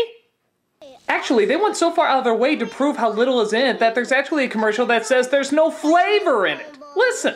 No colors, no flavors. Yeah, that might be taken the wrong way, guys. Especially when you're advertising how phenomenally boring your product is. Those are the ones with the little candies, right?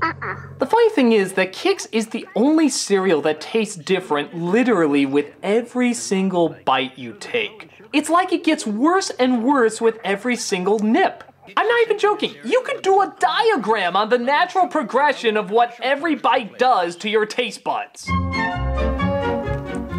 The first bite demonstrates a tasty, enjoyable experience that seems rather satisfying. Notice how the smile has deteriorated by 50% on the second bite, signifying less enjoyment out of the experience. The third bite clearly shows the mistake one feels having placed this product in their mouth. Surely part of the box must have worked its way onto the spoon. Clearly they've made a cereal out of packing peanuts. This mistake will not be made again. Now kids can get a classic little golden book, free from Kicks, with 1 proof of purchase plus shipping. Okay, did anyone ever actually send in the proof of purchase? I mean, did that ever happen in the history of mankind? I don't know if cereals still do this, but when they were too cheap to put the toy in the box, they had you pay for a stamp and envelope as well as shipping and handling, and have the toy delivered to you a few days later. Do kids really have the attention span for that? Yay! I can get a toy! All I need is an envelope! I'm bored. Ooh, video games! Now kids can get a free Dr. Seuss classic to read, with 2 proofs of purchase plus shipping. But to be fair, those books probably would taste better than the actual cereal. Kicks, kid tested, mother approved. Yeah, let's say it like it is, people. Kicks. Kids tolerate it, mother has coupons. Hey kids, there's another turtle-rific edition of... Now we're talking. Teenage Mutant Ninja Turtles. This is just a straightforward ad promoting the first VHS that ever came out of the series. Heroes in a Half Shell. There's not a ton to talk about except for one little portion that might throw you off a bit. The video that reveals the incredible true story. Wait a minute, what was that? The video that reveals the incredible true story. The incredible true story? I'm not a scientist or anything, but I'm just gonna take a wild guess that the insane adventures of 4 anthropomorphic life forms living in the sewer, skateboarding, eating pizza, and fighting the ninja army led by Uncle Phil probably takes place in the world of fiction. It's just so strange because there's no other way you can interpret it. It's not like he meant it to be taken this way or part of some misunderstanding. No, they straight up say it's a true story. The video that reveals the incredible true story. What the hell are we supposed to do with that except draw the conclusion that FHE are fucking liars? The video that reveals the incredible true story. That's right, they're real. And if you don't see them in front of you right now, it's probably because you haven't bought enough of our products. Would we lie? What I like too is that the announcer clearly has no problem straight up lying to kids about it, but he almost stumbles when he has to read what they're actually called.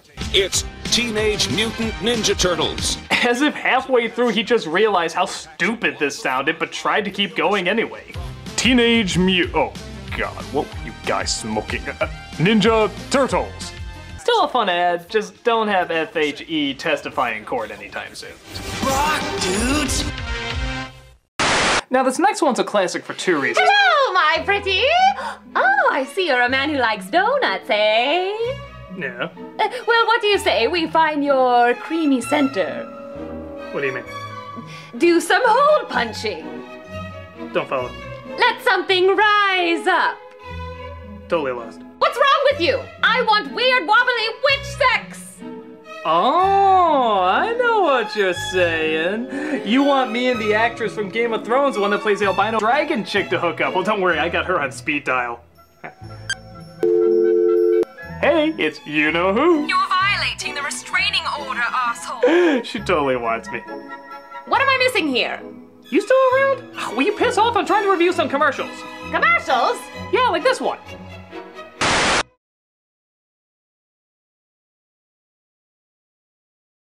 And this is what happens when a man and a woman love each other very, very much. They look at porno sites together?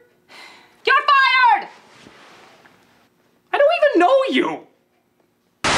With Take Care of Me Twins. Speaking of where babies come from, we got possibly one of the most brutally honest baby doll commercials ever. They're called the Take Care of Me Twins. Even that title sounds a little angry, doesn't it? Like a bitter nickname or something. Oh, am I needed by the Take Care of Me Twins? This commercial seems determined to show every stressful, terrible part about raising a child. With Take Care of Me Twins, this is my day. This is my day. Again, not the happiest words to shout during a baby commercial, but keep watching. But this one is drooling, does your tummy hurt? Oh, excuse me, did you just drool on my shirt? I'm rushing around, taking care of these two. With new little twins, there's so much to do. Uh-oh, is that a runny nose I see? Thanks very much, was that one for me? This is like the most passive-aggressive ad I've ever seen. Like saying, oh yeah, you want a baby? You want a fucking baby? Kiss your social life goodbye because this is your day. This is your entire goddamn day. Just drooling, sneezing, feeding, changing, running around. Thanks very much, was that one for me? Just look at the smile she gives. That's the smile of, I'm about to kill these little bastards if someone doesn't take them away from me. Take care of me, twins, keep me on the run. But caring for twins is so much more fun. And oh boy, what a rushed happy ending, huh? Hell, hell, hell, hell, hell, but it's really good. Bye. Take Care of Me Twins make 4 baby sounds. I don't think I've ever seen a toy that advertised more why not to buy it. But hey, if tearing out your hair to raise a not human being is your idea of fun, then yay! Take care of me, twins, keep me on the run. But caring for twins is so much more fun. Take Care of Me Twins make 4 baby sounds. Now you cannot fit 2 of me in this dress. Ah, yet another series of classics. The setup is that we see what happens to a scrawny-looking kid if they keep growing up while drinking their milk. What girl's gonna go for me with a body like this? Hang in there, Tom. I'm you 2 years from now, because you're drinking milk and working out. And I've got big news for you, big brother. I'm drinking milk. And in the next few years, it's going to give me a lot of what I need for strong bones, beautiful skin, and a healthy body. Looking closer at these, have you ever realized how phenomenally shallow they are? I mean, all of them are totally based on looks alone. In fact, one of them even flat out says it. But I'll bet you're hoping for a hunk. And when all my work is done, will you love me just for my body? I can live with that. Milk. It does a body good. Milk. Because personality should come. Never. As long as they show looks are everything, I guess milk is the ultimate ace in the hole. My body. The only difference between me and the guys is this dress. Hey, you can see we turned out just fine. Who's that? That's Jeffrey Geyser. Yeah, he beats me with a shovel, but you could skate on those abs. If you're still the same little creep in a big body.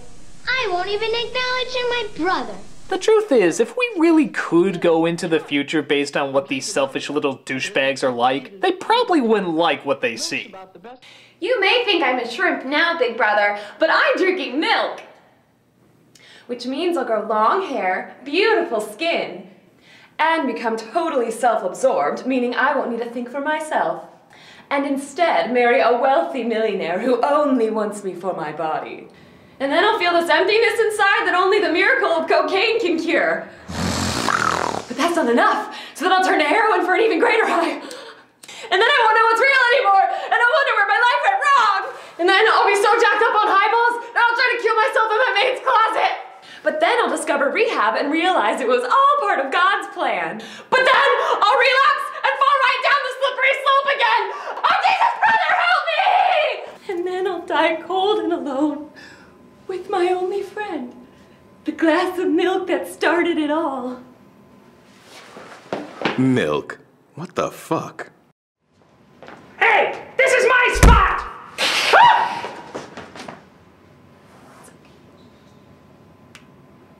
Maybe I'm reading too deep into it, or maybe they should emphasize the importance of brain power as well as body power. Milk. It does a body good. Oh good, a commercial from Canada, our friendly neighbors from the north. They're always so kind in everything they do. Oh look, a baby shower for an expecting mother. Oh, you got the little girl there and everything. Oh my god, this is gonna be adorable. What is that? It's a rape whistle.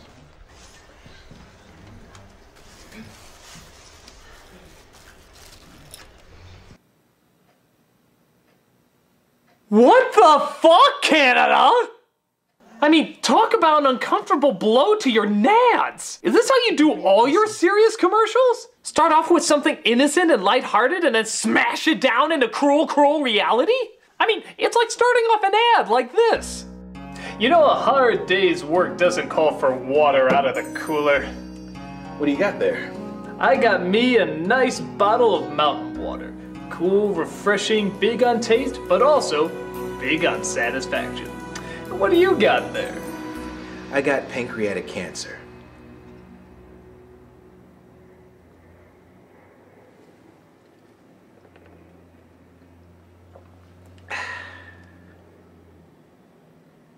Sheesh, I mean, this can't be good for tourism. Who the hell would want to go to Canada after learning that statistic? Do they have that on the entry sign to the place? Welcome to Canada, 1 in 2 girls will be physically or sexually abused? That's pretty awkward. I mean, how do you think the expecting mother feels? What is that? It's a rape whistle. Well, Grandma just ruined the baby shower. I'm gonna go hit the vodka. Oh wait, can't drink. That's right, that's right. Again, great timing, Grandma. I know you mean well, guys, but Jesus! It's a rape whistle.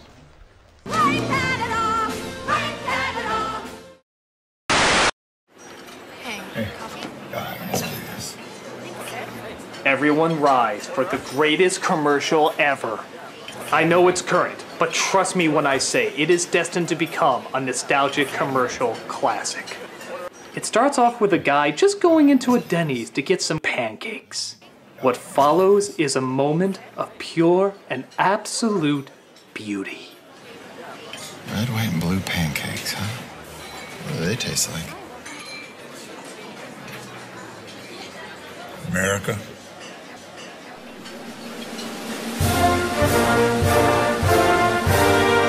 Yes! Yes, they do, nodding strange old man! Denny's red, white, and blue pancakes taste like America. My God.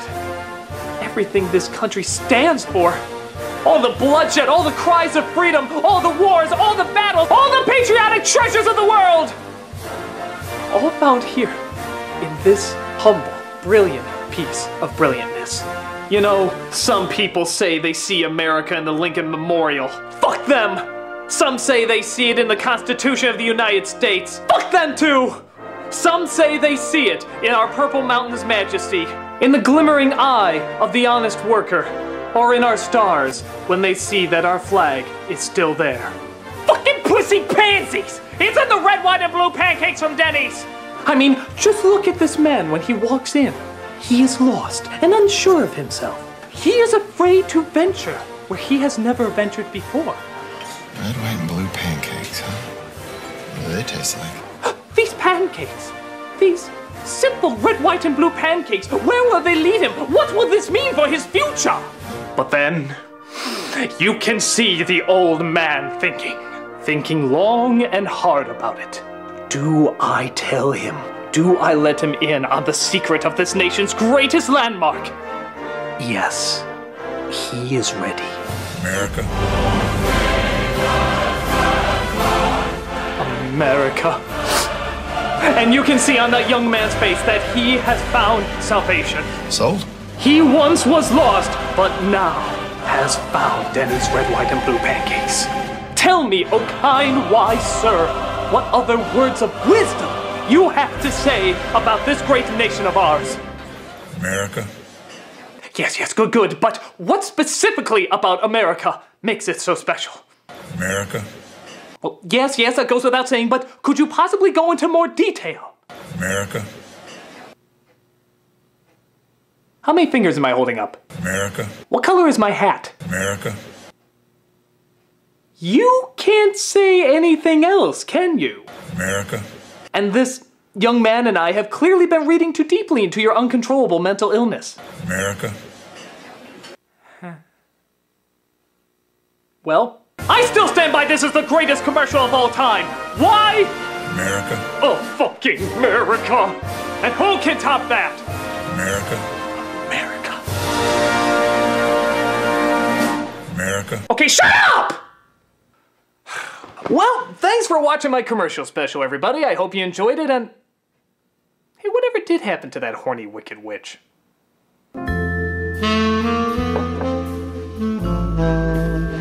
It's hot in here, and I like you very much, lover boy. Whoa, I mean the candles, the music, the sexy dress. What's going on here? Don't you like me? I'm your girl. What are you doing this for? I want you. What do you mean? I want your body. Don't follow. I want to have sex with you. Totally lost. Listen here, you bizarre man who has a picture of a spoon on his wall for some reason. I want your balls! Oh, now I get it.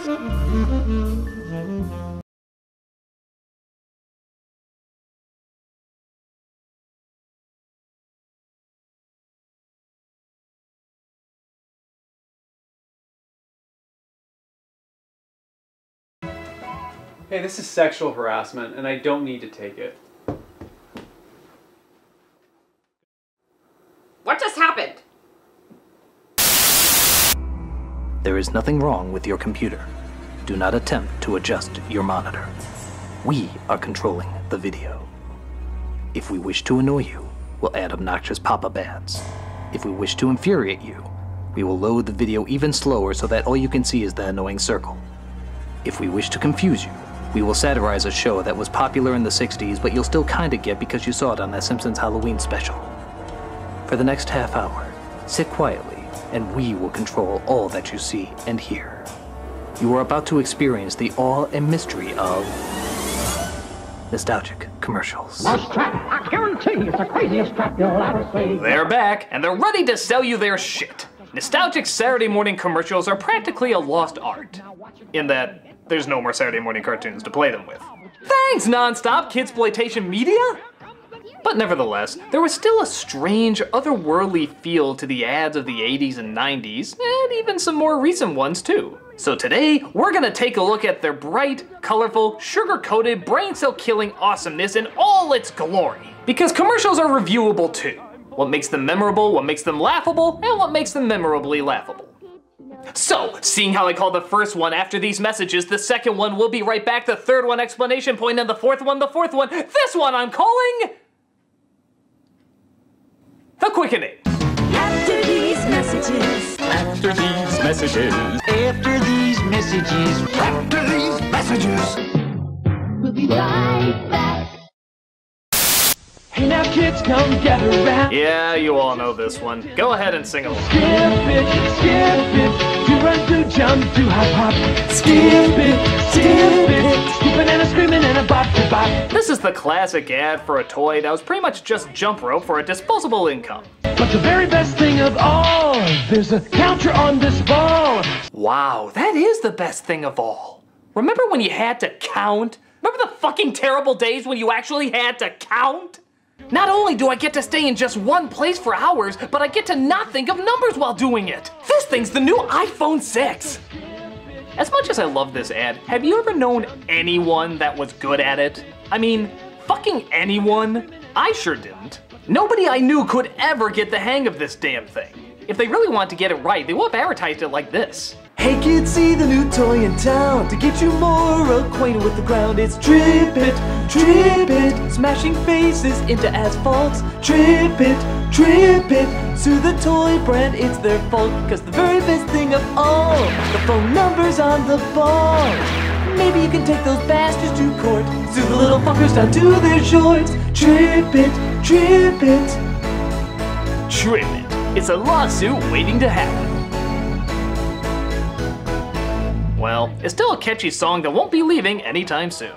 Skip it, come on everybody, skip it! It's the incredible Crash Dummies! So there was this strange period of time when the crash test dummies, which were originally PSAs for seatbelt safety, got their own toys made. I'll smash their fun! Gotta run! It was weird. There was like an evil dummy who wanted to stop their crashing. Because that was a thing, I guess. But in theory, it was still kind of cool because it was the only toy you were expected to break. Break? Where's the brakes? There aren't any! Wow! The incredible Crash Dummies! Even though every commercial ended with the same line, Don't you be a dummy! Buckle your safety belt!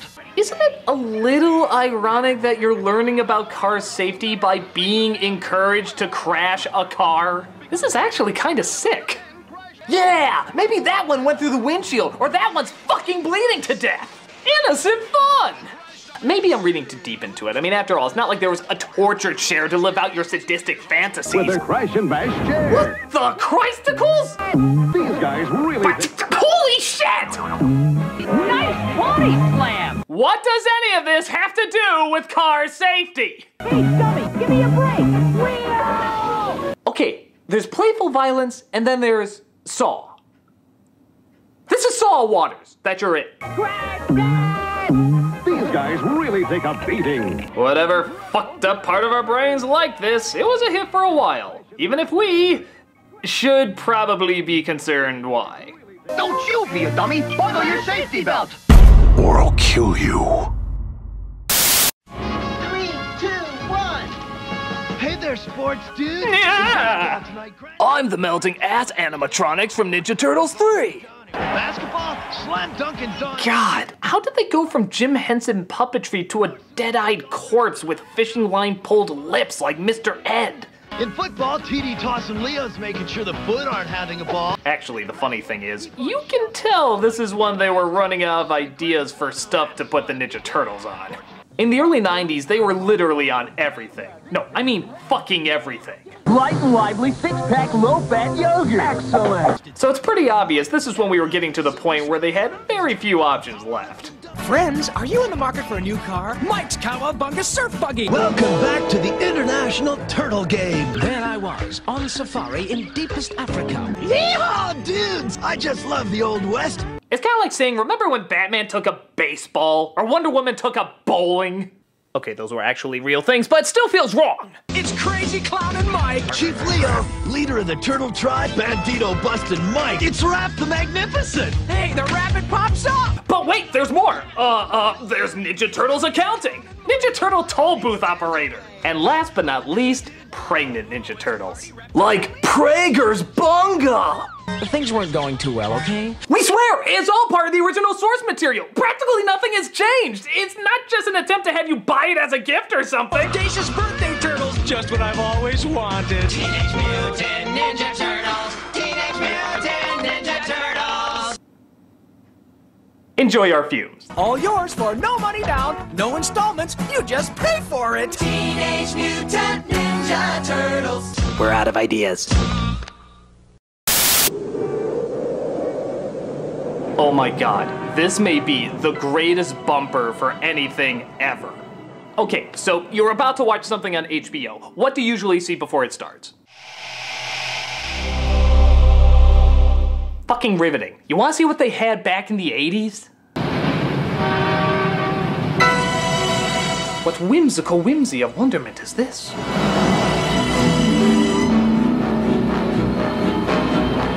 My god, it feels like I'm flying! Over a model of Micro Machines, but still flying! The music just keeps getting bigger and bigger. What magical realm are we being transported to? Yes! Yes! HBO, of course! Nowhere else will you find ingenious entertainment mixed in with pointless boob shots. Oh, wait a minute. Could there be something even more magical in the O?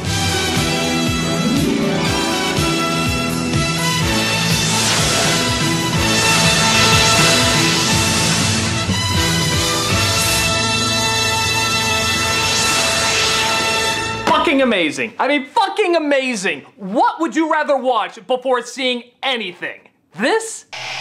We're incredible, I guess. Or flying like fucking Peter Pan through a Godzilla model of wonder.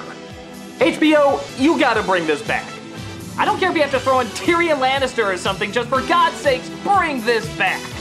Even if the movie you're showing is goddamn Jack and Jill, it'll be a little bit better with that intro.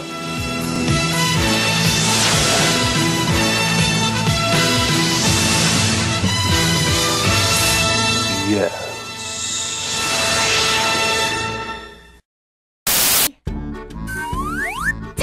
Surprise! Huh? La Loopsy diaper surprise. Feed your babies water. Press her tummy, now look inside. Diaper surprise! I don't think that's how that works. Look, a magic charm! Was this like the missing line that Rocky's coach used to say? You're gonna drink water and crap me yummy wummy delicious charm bracelet! La Loopsy diaper surprise. Stars and hearts and flowers. Look inside. Which charm did you get? Diaper surprise! Ew. Charming! Listen, girls in wigs, I just think you're kind of giving kids the wrong idea. I mean, what if a parent is like, uh-oh, somebody needs their diaper changed. No, let me! I've been waiting for this for so long! Kill me? La Loopsy diaper No, just no. Press her tummy, now look inside. Diaper surprise! Just no! I'm Polly Pocket. Want to see what's new? Polly Pocket, wasn't this ingenious? It's a tiny girl who lives in a world that's also a compact. Good Jesus, that's like the ultimate combination of girl toys. It's dolls, doll houses, and makeup all rolled into one. It's the ultimate trifecta. You'll be vomiting pink for a week. Polly Pocket has fuzzy pets, it's true. Nothing really wrong with these now that I'm looking back at them growing up, but being a boy back then, I of course hated watching these commercials. I mean, they're just so girly. what do you even do? You open up this little world, walk through it, and then close it up to carry it around? Bore friggin' ing. Now boys, we of course had a lot better shit, like Mighty Max, Mighty Max! Hell yeah, this was completely different and so much better. You open up this little world, walk through it, and then close it up to carry it around. A million times more advanced than Polly Pissing Pocket. Just look at how into it this kid is getting. He's a little fucking psycho. Me want brain. Whoa! Watch out for that first step. It's not over, Mighty Max. Will Max get fried? His fate is in your hands. Now where's that butterfly whose wings I was going to pull off? Each sold separately, Mighty Max figure included, from Mattel. But hell, that wasn't the end of it. We had other super masculine toys back then, like... Hell yeah, here we go. It's the Creepy Crawler's oven. Oh well, if it's just an oven, I don't know. The Creepy Crawler's super oven. Whoa! Yes, before everything was extreme, everything was super. But they meant totally different things, and don't you forget it. And now you can make your own Mighty Morphin Power Rangers. Cool. To be fair, they look less like Power Rangers and more like skinless human beings who got whiteout spilled on them. But it captured their non-existent personalities pretty good. It makes super-sized bugs super fast. That's why they call it the Super Oven. Yeah, now that's how you do a boy's toy. There isn't any girl's toy out there that's even remotely close. Announcing the new Easy Bake Oven and Snack Center, making even more treats for you. Well, our version was better. We couldn't eat ours and live. You know, I'm beginning to think boys' toys were just girls' toys painted a different color and given less options. I feel so used. The new Easy Bake Oven and Snack Center comes with everything you see here, light bulb not included. How could I not see this? Oh yeah, can't forget this one around the holidays. A little snowman comes in and gets warmed up to a bowl of Campbell's soup, only to reveal it was actually a little boy the whole time. Nothing melts away the cold like a delicious hot bowl of Campbell's soup. A cute concept and all, but my biggest question is, who the fuck left their kid outside so long that he would become a snowman? That's just horrible parenting. In any other world, I don't think this would fly over so smoothly. All right, kiddo, I think that's enough playing outside. Time to come on in. Need a little help there? Okay. Oh, well, you were having a lot of fun out there, weren't you? Indeed, but now it's time to stop playing with your toys. So, all right, no, come on, honey, come on, honey, come on. Oh, somebody's growing up. Okay, well, why don't I make you a bowl of your favorite Campbell soup? I'll take that as a yes. There you go, honey, a bowl of your favorite. Oh, Christ.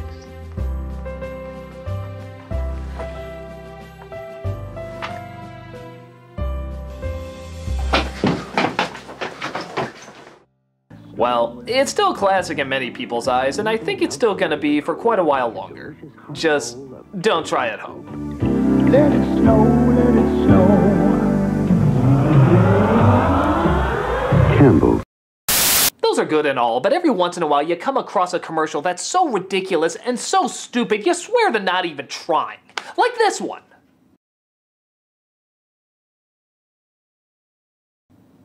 That was just lazy. Me, here it goes. Here you go. Everyone's seen this classic before. Hey, what's your drink? Alright, we got soda, OJ, purple stuff. Sunny D, yeah. Of course, it was always Sunny D. Which is good, seeing how the mother always buys a fucking wad ton of them. How many varying sizes of that shit do you need? We got soda, OJ, purple stuff, and 2 kinds of Sunny D. 2 kinds? Alright. The weird thing about it is not that in every commercial they always pick the Sunny D. That's kind of a no-brainer. The weird thing is that in every single commercial they push aside the exact same drinks in precisely the exact same order. Alright, we got soda, OJ, purple stuff. Want some soda, OJ, purple stuff? We got soda, OJ, purple stuff. We got soda, OJ, purple stuff. We got soda, OJ, some purple stuff. We got OJ, cola, some purple stuff. What the hell is this? How can so many homes have the exact same thing and so many kids dismiss them in the exact same lineup? We got soda, OJ, purple stuff. Maybe it's like a code. Like, if we hear it enough times, we'll figure out it was the missing combination to like the Stargate or something. Soda, OJ, purple stuff, and the missing piece, the Sunny Delight. Take us to the world where the he-she from the crying game will consume us all. I don't know what religious ritual you started, Sunny D, but you need a little bit more variety. Do none of these families drink milk? Sunny Delight, the good stuff kids go for. I want that purple stuff. For whatever reason, the most intense toy commercials in the late 80s and early 90s were laser tag guns. It's like they're in their own little epic sci-fi movie. Like this one, for example, called Laser Tag Rocky. You're late, rookie. Come on, man, let's go. We're late for our team, the Owen Wilson whiners. Look at this. The toy hasn't even been advertised yet. Already, I'm hyped as hell.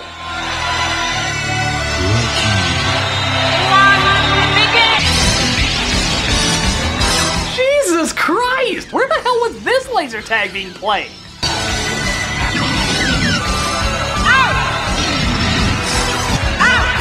That's right, once White Grace Jones has called it, there's no going back.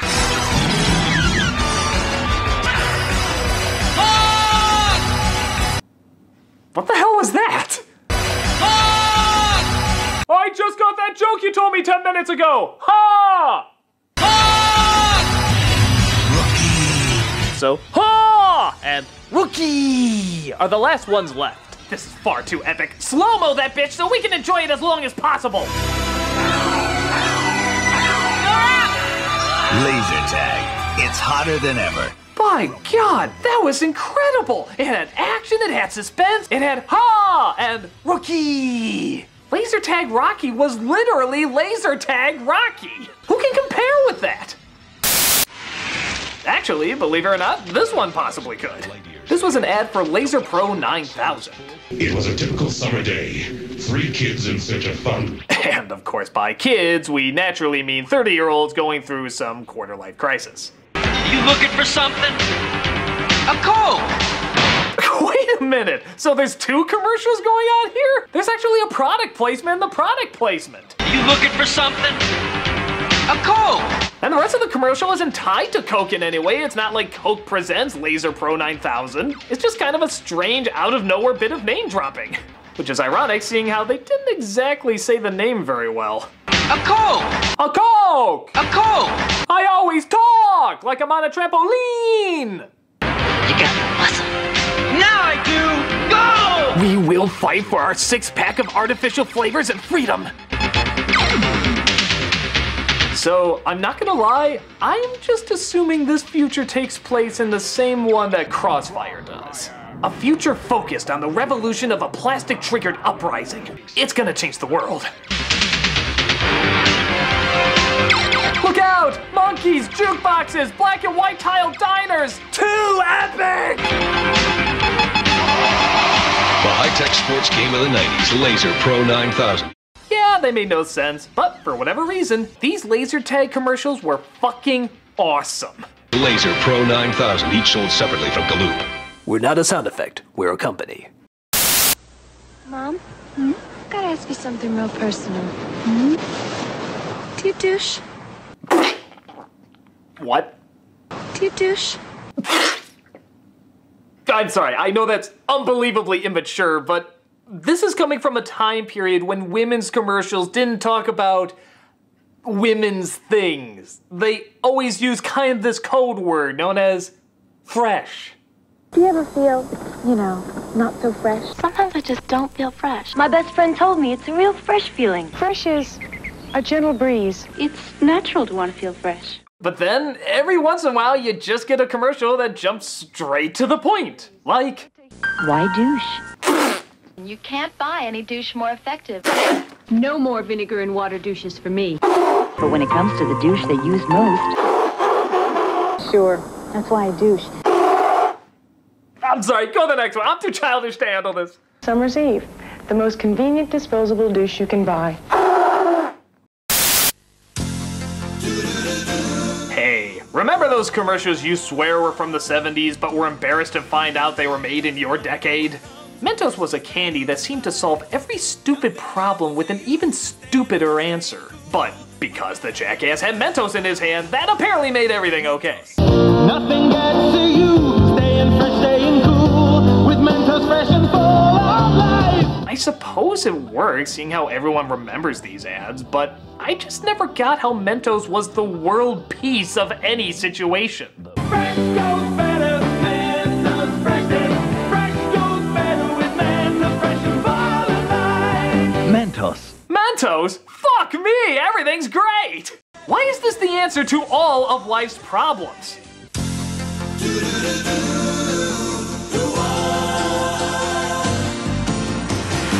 It doesn't matter what comes, fresh goes better in life, with Mentos fresh and full of life. Nothing gets to you, staying fresh, staying cool, with Mentos fresh and full of life. Fresh goes better, Mentos fresh is. Fresh goes better with Mentos fresh and full of life. Mentos, the fresh maker. What does it matter? You'll still be humming it, and that's what counts. But getting away scot-free with small crimes doesn't hurt either. Fresh goes better with Mentos fresh and full of life. Mentos. Disrupt the system. Hey, Nintendo! The greatest family-friendly system ever. God, I remember when they used to make it look like they could make your house soar. Or it could blast you out of your seat. Or it could open up a world of imagination you never thought possible. God, I adored those whimsical commercials. So go ahead, show us what's in store for this one. We are Nintendo Ultimate TV Game System. Who are you? We challenge all players. You don't look friendly. You cannot beat us. Aim your zapper gun. You cannot beat us. Duck Hunt Dog, why are you so scary now? Even with your robot partner, you cannot beat us. So 1 million. You cannot beat us. Can I play some Mario? Discover new worlds. You cannot beat us. Are you stealing my soul while I watch you? You cannot beat us. You cannot beat us. You cannot beat us. We are Nintendo. We challenge all players. You cannot beat us.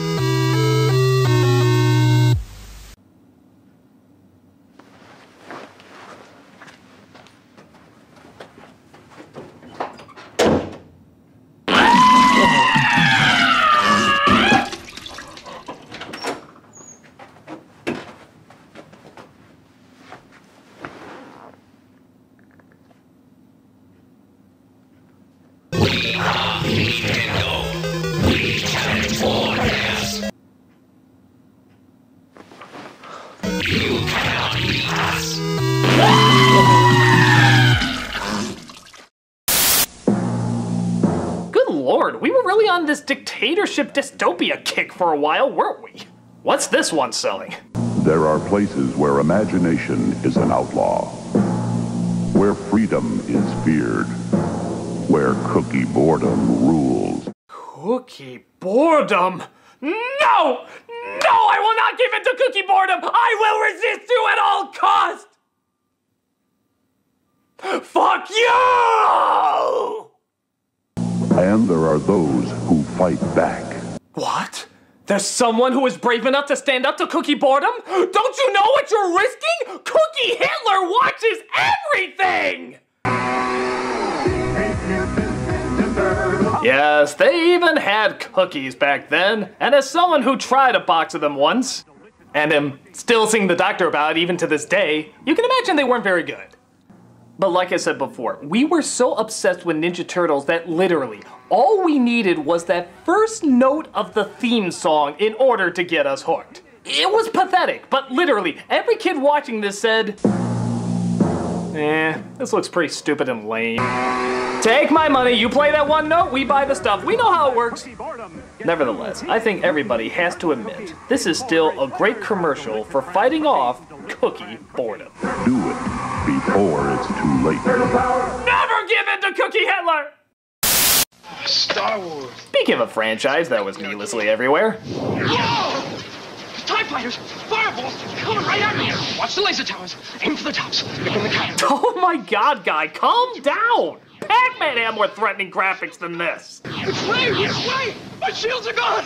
Alright! I'm going in! I shouldn't have done that line of coke before playing this! Ah! Oh, some game, huh? Some game! I'm just gonna look at a pop-up book for a minute! Ah! Jesus, maybe the people in Wolf of Wall Street weren't even doing drugs. Maybe they were just doing the Star Wars Atari game the whole time. I work my way from place to place. Got everything I need right here with me.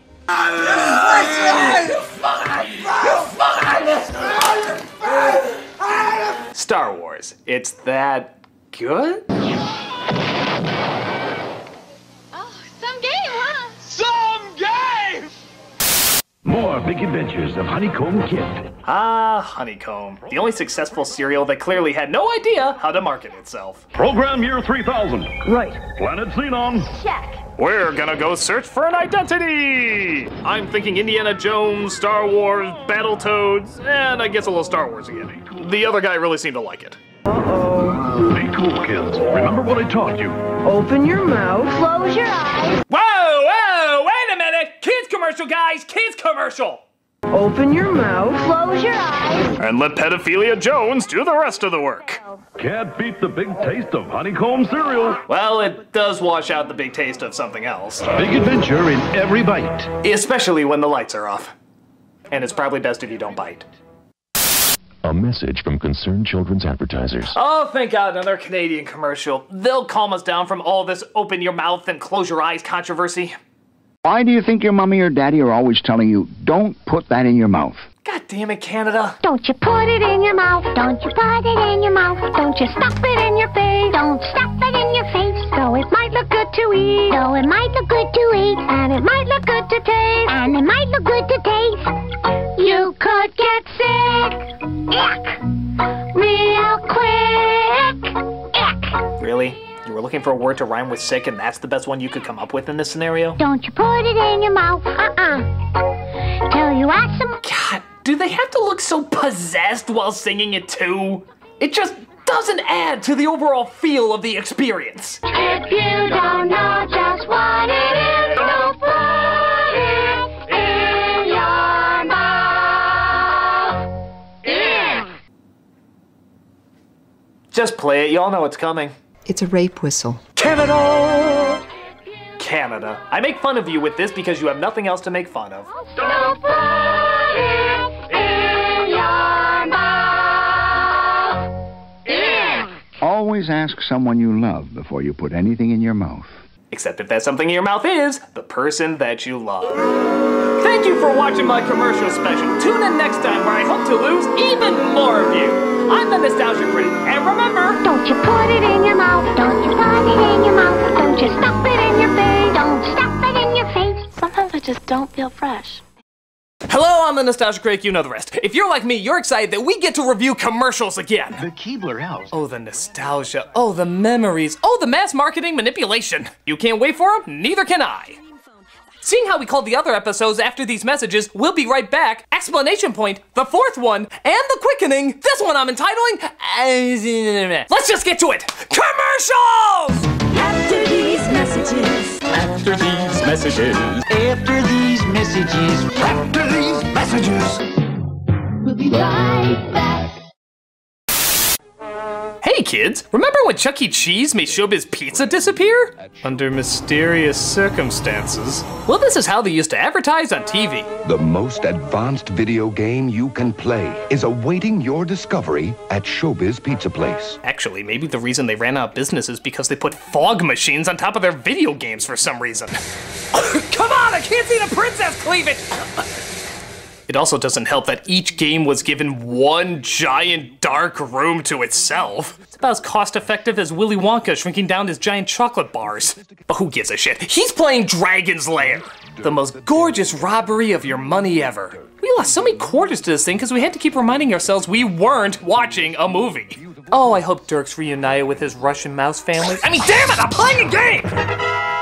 Why didn't this ever become a movie? Wouldn't that have made sense? Wouldn't you want it explained where that flashing yellow light came from? Or the dragon's ability to learn bubble trapping technology? Fucking bubbles! Or how the dragon keeps it around his neck. Daphne made your testicles drop so fast? Why didn't they ever make this a movie? With Don Bluth and his people? What is it, flashing yellow light? Are you trying to tell me something?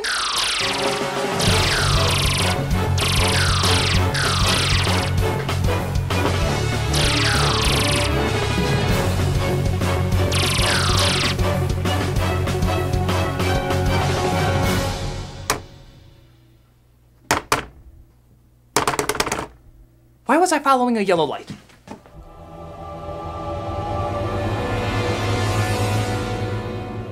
A simple commercial, but simply 80s. What's not to like about it? Brand new at Showbiz Pizza Place.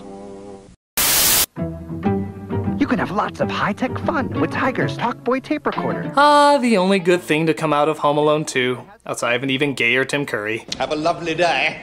The whole movie practically served as an advertisement for this thing. Hey, stop drooling on me.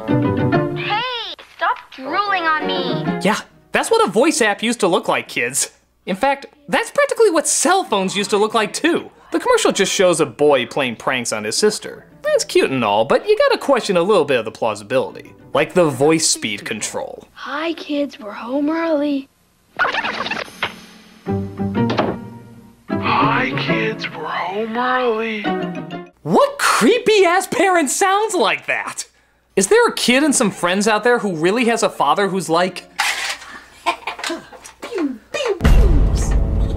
Hi kids, I'm about to go slaughter puppies. You stay here and go to bed by 11 or...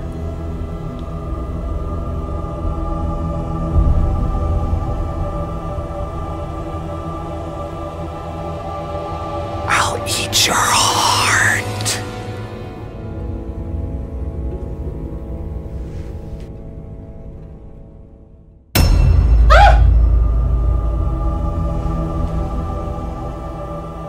I think I need to be potty trained again.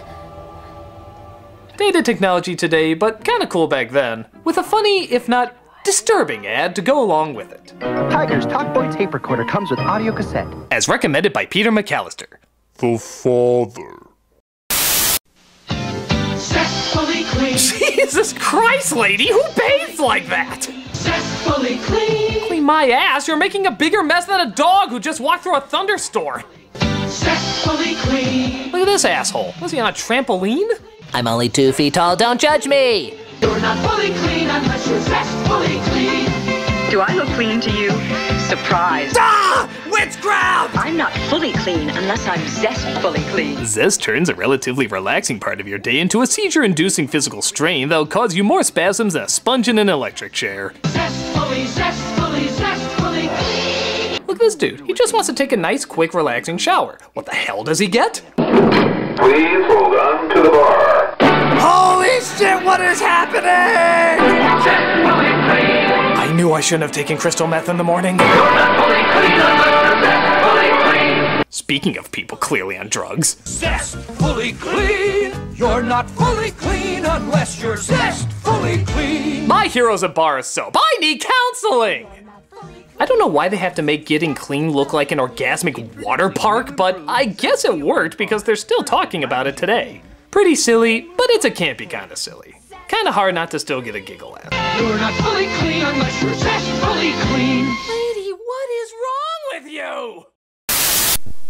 Hey, tomorrow we win. Now listen. Here he goes again. Here's an old favorite. It's a coach trying to get his team excited to win the big game. But an organ dicing of pasta gets them hyped up for SpaghettiOs instead. Because yeah, I'd get a lot more excited for that than winning a freaking sport. Look, we gotta need it. We gotta want it. We gotta be hungry to win. Are you hungry? For SpaghettiOs. Yeah! What the hell are they even playing? It's a unisex sport with no uniforms and a game plan that looks more like a map to bury treasure. No wonder they're distracted by melted gnocchi. They don't even know what they're playing. Tomorrow we win. Now listen. Here he goes again. Don't you hate it when he motivates us for a miscellaneous sport that we don't like but we signed up for anyway? Wow, we're gonna want this so bad. We can taste it. Can you taste it? Yeah. What are we gonna do? Eat SpaghettiOs! Huh? Yeah, you got it right, kids. Sports are dumb. SpaghettiOs are awesome. It's just like that controversial Super Bowl last year. Attention, everyone. Attention. The game has been canceled because both teams want to eat SpaghettiOs.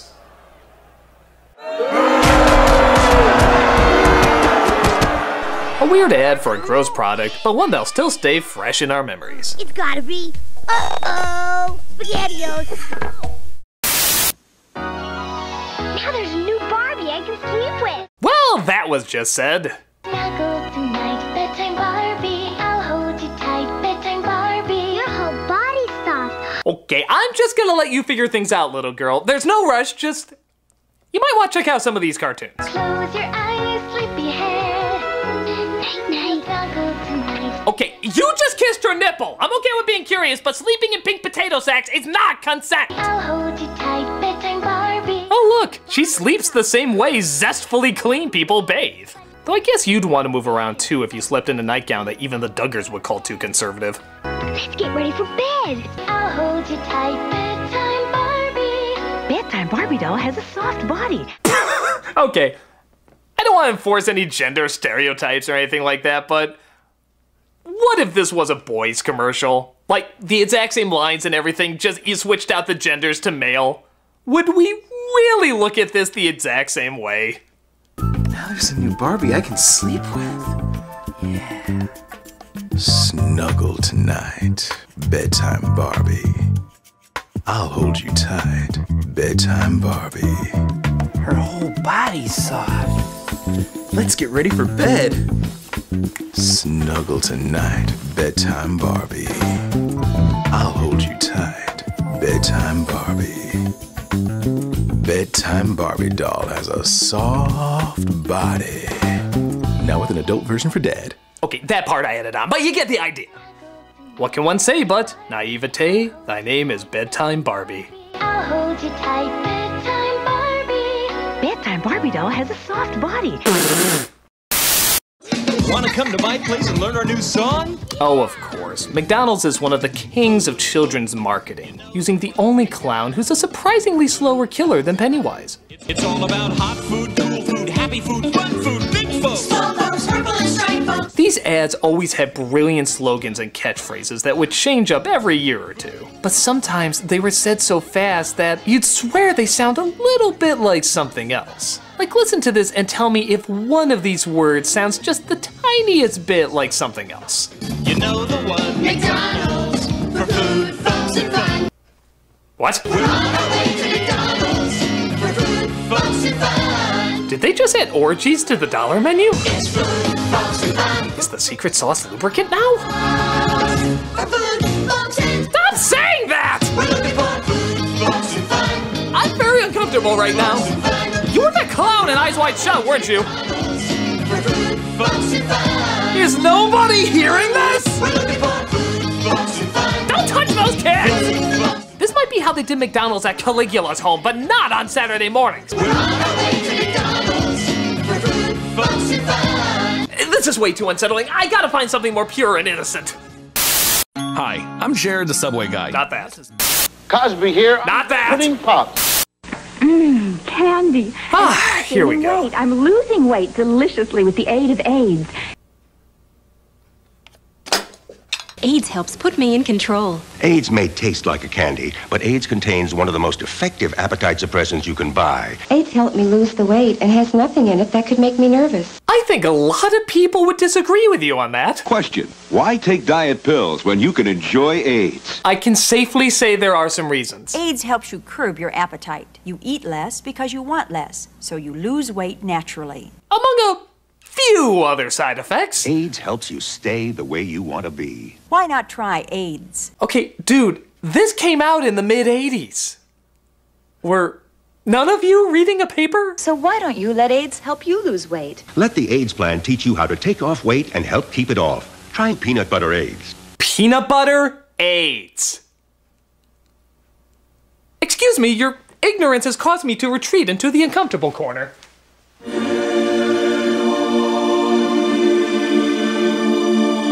Lose weight deliciously with the aid of AIDS. Now comes with sweaty collar to tug at. Wow! Try peanut butter AIDS. Okay, we gotta get the bad taste of that commercial out of our heads. So let's travel all the way to Japan for one of the greatest ads of all time. It's for the Sega Saturn, and to emphasize how intense it was, they created Segata Sanshiro, the most aggressive spokesperson ever. It didn't matter what you were doing. If you were off to play baseball, he'd beat the shit out of you and say play Saturn instead. Segata Sanshiro. Sega Saturn. Going out dancing tonight? Fuck that noise, you're playing Saturn now. Segata Sanshiro. Sega Saturn. Hey look, it's Santa. Oh shit, it's Segata. Better start playing Sega, goddammit. Segata Sanshiro.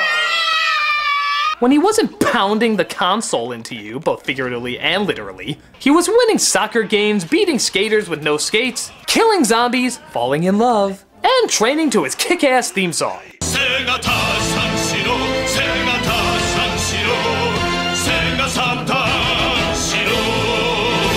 This guy is amazing. He's like Chuck Norris, fully realized. You know, like if you have Chuck Norris and took out the homophobe stuff, you'd have Segata. He's like a myth they talk about in stories. If that myth had a physical form and could punch you. He was one of the most phenomenal things to ever hit television. Sadly though, every myth has to die. Yep, they actually killed off Segata in the only way Segata could die. Stopping a nuclear warhead from destroying Sega by jumping off a building, propelling it back with his own feet, and launching it into space. It was pretty emotional.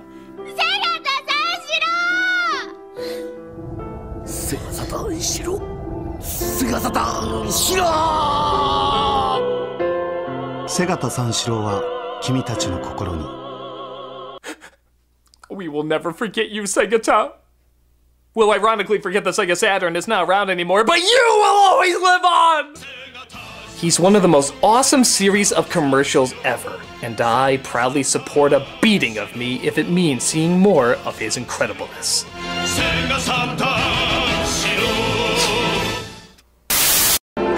One of the year's most enchanting stories is about to bloom. Oh God. You ever look at an ad for a movie and say, shit, I'm gonna have to look at this for a few months? Now, Don Bluth, the director of An American Tail. The director who gave us some of the greatest anime movies of all time says, you know what, maybe Barney was onto something. A troll in Central Park. Now, you too can enjoy the wonder and enchantment of a friendship that grows and blossoms. God, I'm just waiting for Dirk the Daring to slice his head off, or the T-Rex from Land Before Time to devour him, or the owl from Secret of Nim to peck his little face out. Don Bluth up this Don Bluth film! And I know what you're thinking. Aren't I being a little too hard on an animation legend? Well, if he has a problem with it, he can tell me himself.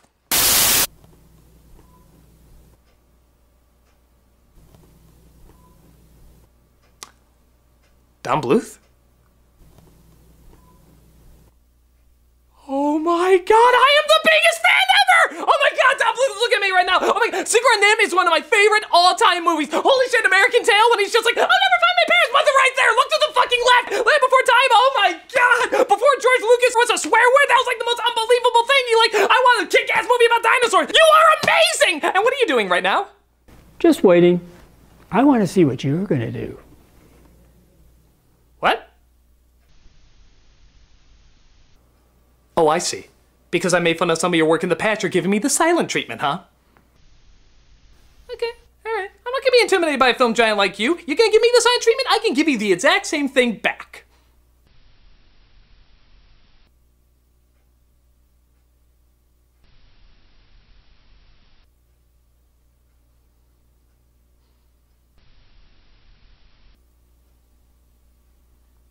Knock, knock.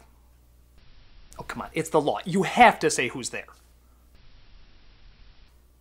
Knock, knock, who's there? You go who? You go, bye-bye!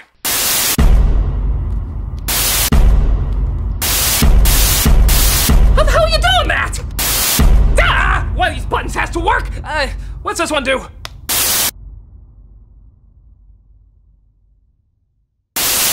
Ah! Suck my cockadoodle, you weirdo! Go, go, Power Rangers! Now you can get the power with your own Power Rangers gloves. Hey, it's the most tediously advertised hand garments until Frozen. With built-in karate chop sound effects. Now you can be tough by looking like a mix between a NASCAR driver and Dexter's mom. Turn on the TV projector lamp and shine it anywhere to summon other Rangers. Oh look, you even pretend you're the Power Rangers with this stock footage. Just like the real actors pretend they're the Power Rangers with stock footage.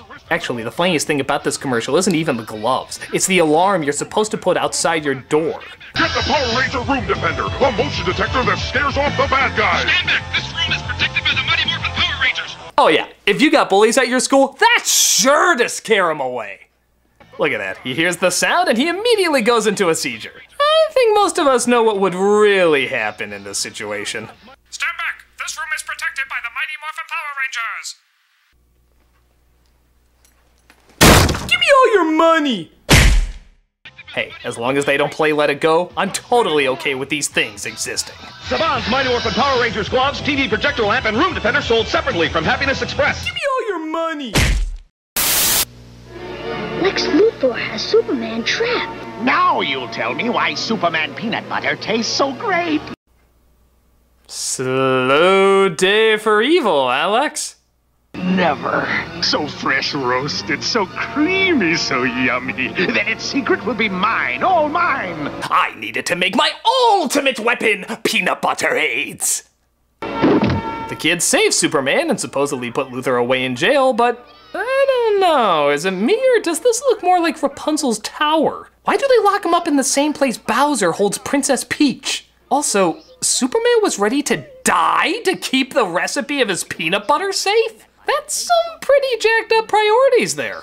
You know, Superman, it is only peanut butter. Never. If you'd only give me the recipe. Never. Have you ever seen Kryptonite kill a man? Your insides get eaten out, eyes burst through your sockets, and blood goes out your ears and nose. You're gonna go through all of that just for your damn peanut butter? Yes. You know, I'm starting to wonder which one of us is the true crazy one here. With ads like these, I'm not shocked this super butter isn't still around. Just wait, Superman. I'll find out. Superman peanut butter. Its strength is its great taste. And the fact that it apparently makes you invisible. What the hell? That is a devil! As an adult, I insist on a cereal that offers nutrition. Frosting! I want frosting! Yeah, remember these? These were the Frosted Mini Wheats commercials that advertised to both adults and kids, as adults and kids. I love the crunchy wheat taste of Kellogg's Mini Wheats, but the frosting side agrees with the little kid in me. The adults would always talk about the healthy aspects of the cereal, while the kids always talked about the sugar-coated part of it. The proper cereal is low in fat, salt, and taste. What about taste? The only problem is, if any adult really could communicate with himself years later, it probably wouldn't be as chipper as they were letting on. I am a very proper adult, so I always eat sugar frosted sweets that keep me energized! It's filled with whole grain wheat and is so nutritious for the little kid inside! Of course, if the younger me knew that scraping off the sugar side would have prevented him from being a diabetic, he probably wouldn't have eaten it. Wait, what? Oh yes, and don't even get me started on your colon. That gets really jacked up. Dude, I don't want to know this. Neither did I, but you go through it, along with an ex-wife and a divorce that cost you most of your earnings. Don't forget child support to look after little brats like you that I help raise. I think I hear my mom calling. Your mom's dead! Couldn't afford to pay all the medical bills after buying you all the sugar-frosted mini wheats for your damn little mouth! Do yourself a favor and never grow up, never fall in love, never get attached to anybody in your life, you hear me? It's not too late! It's not too late! Change your life before you become a nuclear bomb of devastation! Get back here! You can't escape your misery! Frosted Mini Wheats is part of this complete breakfast. You knew this was coming someday. Still a cute idea, even if reality can get the best of it. I know it goes on my tray. The sweet stuff. Hey, little buddy, want a ride? I was in college when Pokemon came out, so I was not the right age for it. And if you're a little kid and grew up with it, great, I'm glad you have fun. But for all the adults who had to endure this, this was a pain in the ass to put up with. It was everywhere. It was like every boy band except the obnoxious music was replaced with Pika Pika Pika. We didn't know what it was about and we didn't care. We just knew it was annoying. So friggin' annoying. So pardon me if I'm not very excited to watch another commercial on it.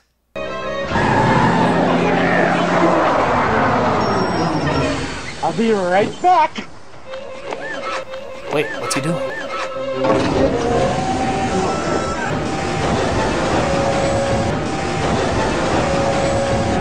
My God, is it true? Are they finally gonna die? Yes! Squash them! Kill them all! Turn them into Pokemash! Pokemash! Gotcha. My God, that was beautiful. I don't know who you are, fish-eyed lens fat man, but you are my new personal hero. God bless you. Where can you catch all 150 Pokemon? Gotcha. On your Game Boy, that's where. Ah! Bullshit! Fucking cop-out! How do you get a Game Boy from a bus? You know what? Screw it. Through the power of emotional denial, I will rewrite this ending in my head the way I want it. Where can you catch all 150 Pokemon?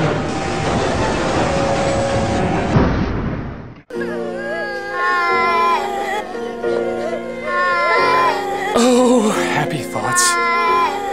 A nice dark idea, even if it does need to go too happy near the end. Pika-die! You're looking at the next breakthrough for the Super Nintendo Entertainment System. Ah, yes, the Super Scope. The Rob the Robot of the Super Nintendo. Okay, so you're a Nintendo kid, and you have a ton of fun blasting things with your blaster. What do you want that's even more advanced than that? Well, gee, how about a shotgun, or a machine gun, or a bazooka? Okay, in hindsight, it does sound kinda cool. I mean, bazookas make big explosions, and we're all sick fucks, so we like that. But with those other guns, you could be mobile. You can move around, you can pretend you're an action hero. Who pretends to have a bazooka? What little kid is like, hey, you wanna go play cops and robbers? Nah, I'd much rather play gigantic piece of plastic I place on my arm, immediately making it sore and sitting still looking through a little eyepiece. I'm gonna hear about you in the news, aren't I? Yes, you are.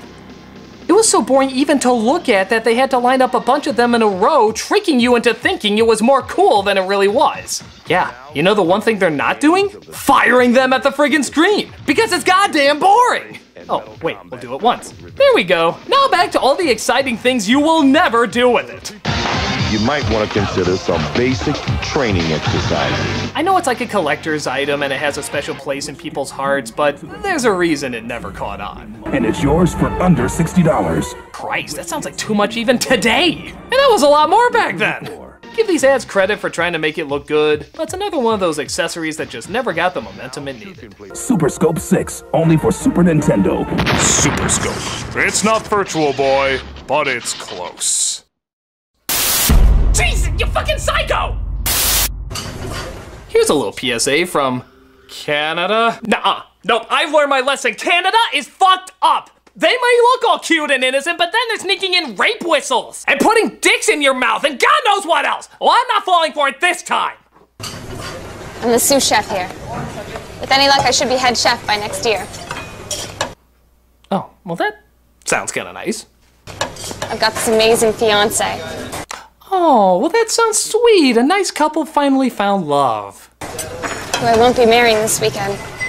Oh, what, you had to change the date or something? God, that's always so hard when that happens. Because I'm about to be in a terrible accident. Huh? But really, I should have cleaned up the grease over there. And they should never put the deep fryer so close. Oh, God! Oh, God! Canada, you're sick! You're sick, Canada! What the hell's wrong with you? She was gonna be married, and then you fucked up with her face! You're sick! You're sick, Canada! No, I don't care what you're advertising, because you're sick! You're sick, Canada! I am never visiting you, because you're scary! You're a scary place, Canada! Put it on your flag! You're scary! We're keeping Michael J. Fox! You keep whatever the hell we gave you! Which is probably nothing. Because you're sick!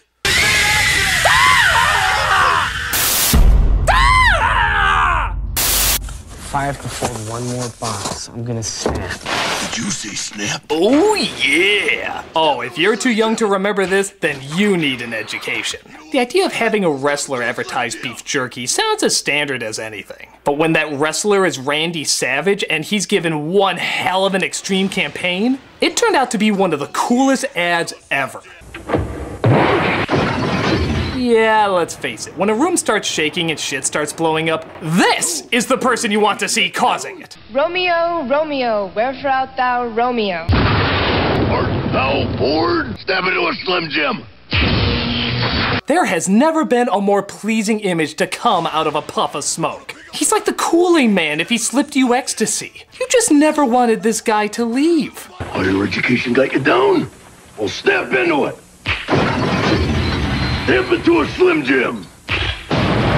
Look at this. It's a room full of lamps. I'm getting hard just thinking of Randy Savage busting in here. Wanna light up your light? Yeah! Step into a Slim Jim.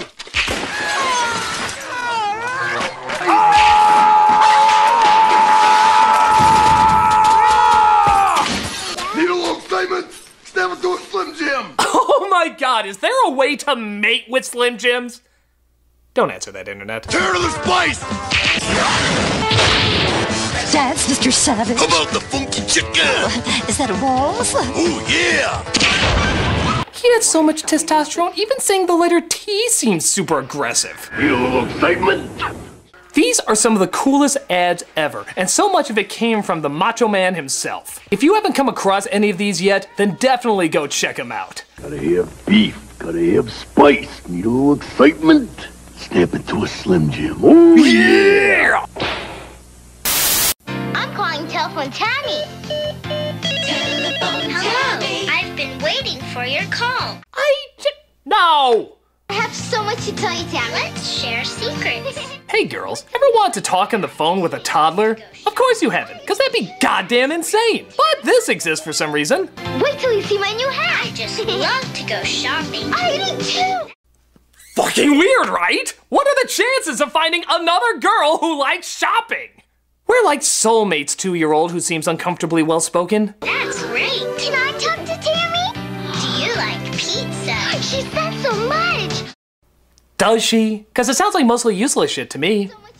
It's like they're trying to combine traditional girl stuff to a point where it makes no sense. Like, hey, you like horses and dresses? Here's a dress made out of horses. You like babies and cooking? Here's how to cook babies. You like dancing and tea parties? Read Pride and Prejudice. It's an engaging read of challenging social class.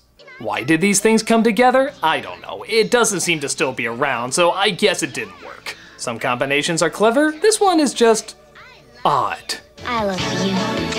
Batteries not included. Call me soon, okay?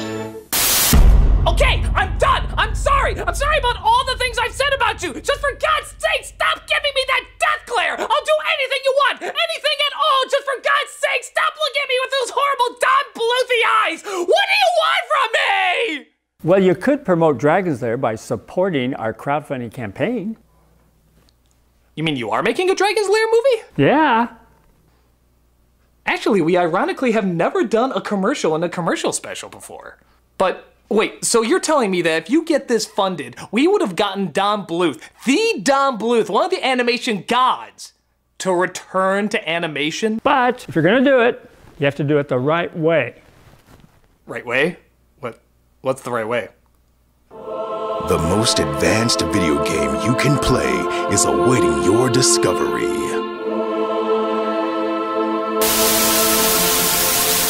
Hey!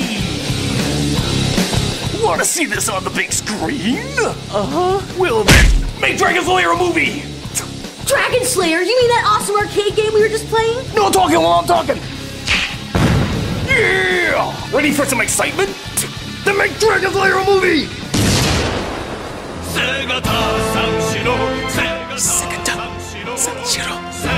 이거 Dragon Slayer 되기 싫어!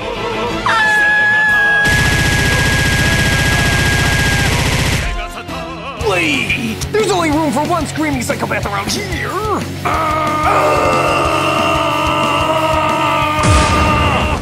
Oh, we just blew up Africa, so good! But make Dragon's Lair a movie, or Don Bluth will give you the death stare!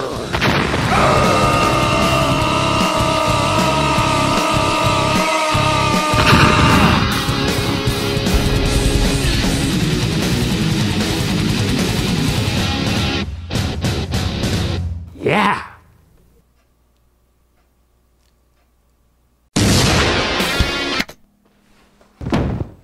Nostalgia Critic, reviewing commercials. Like you give a shit. Commercials!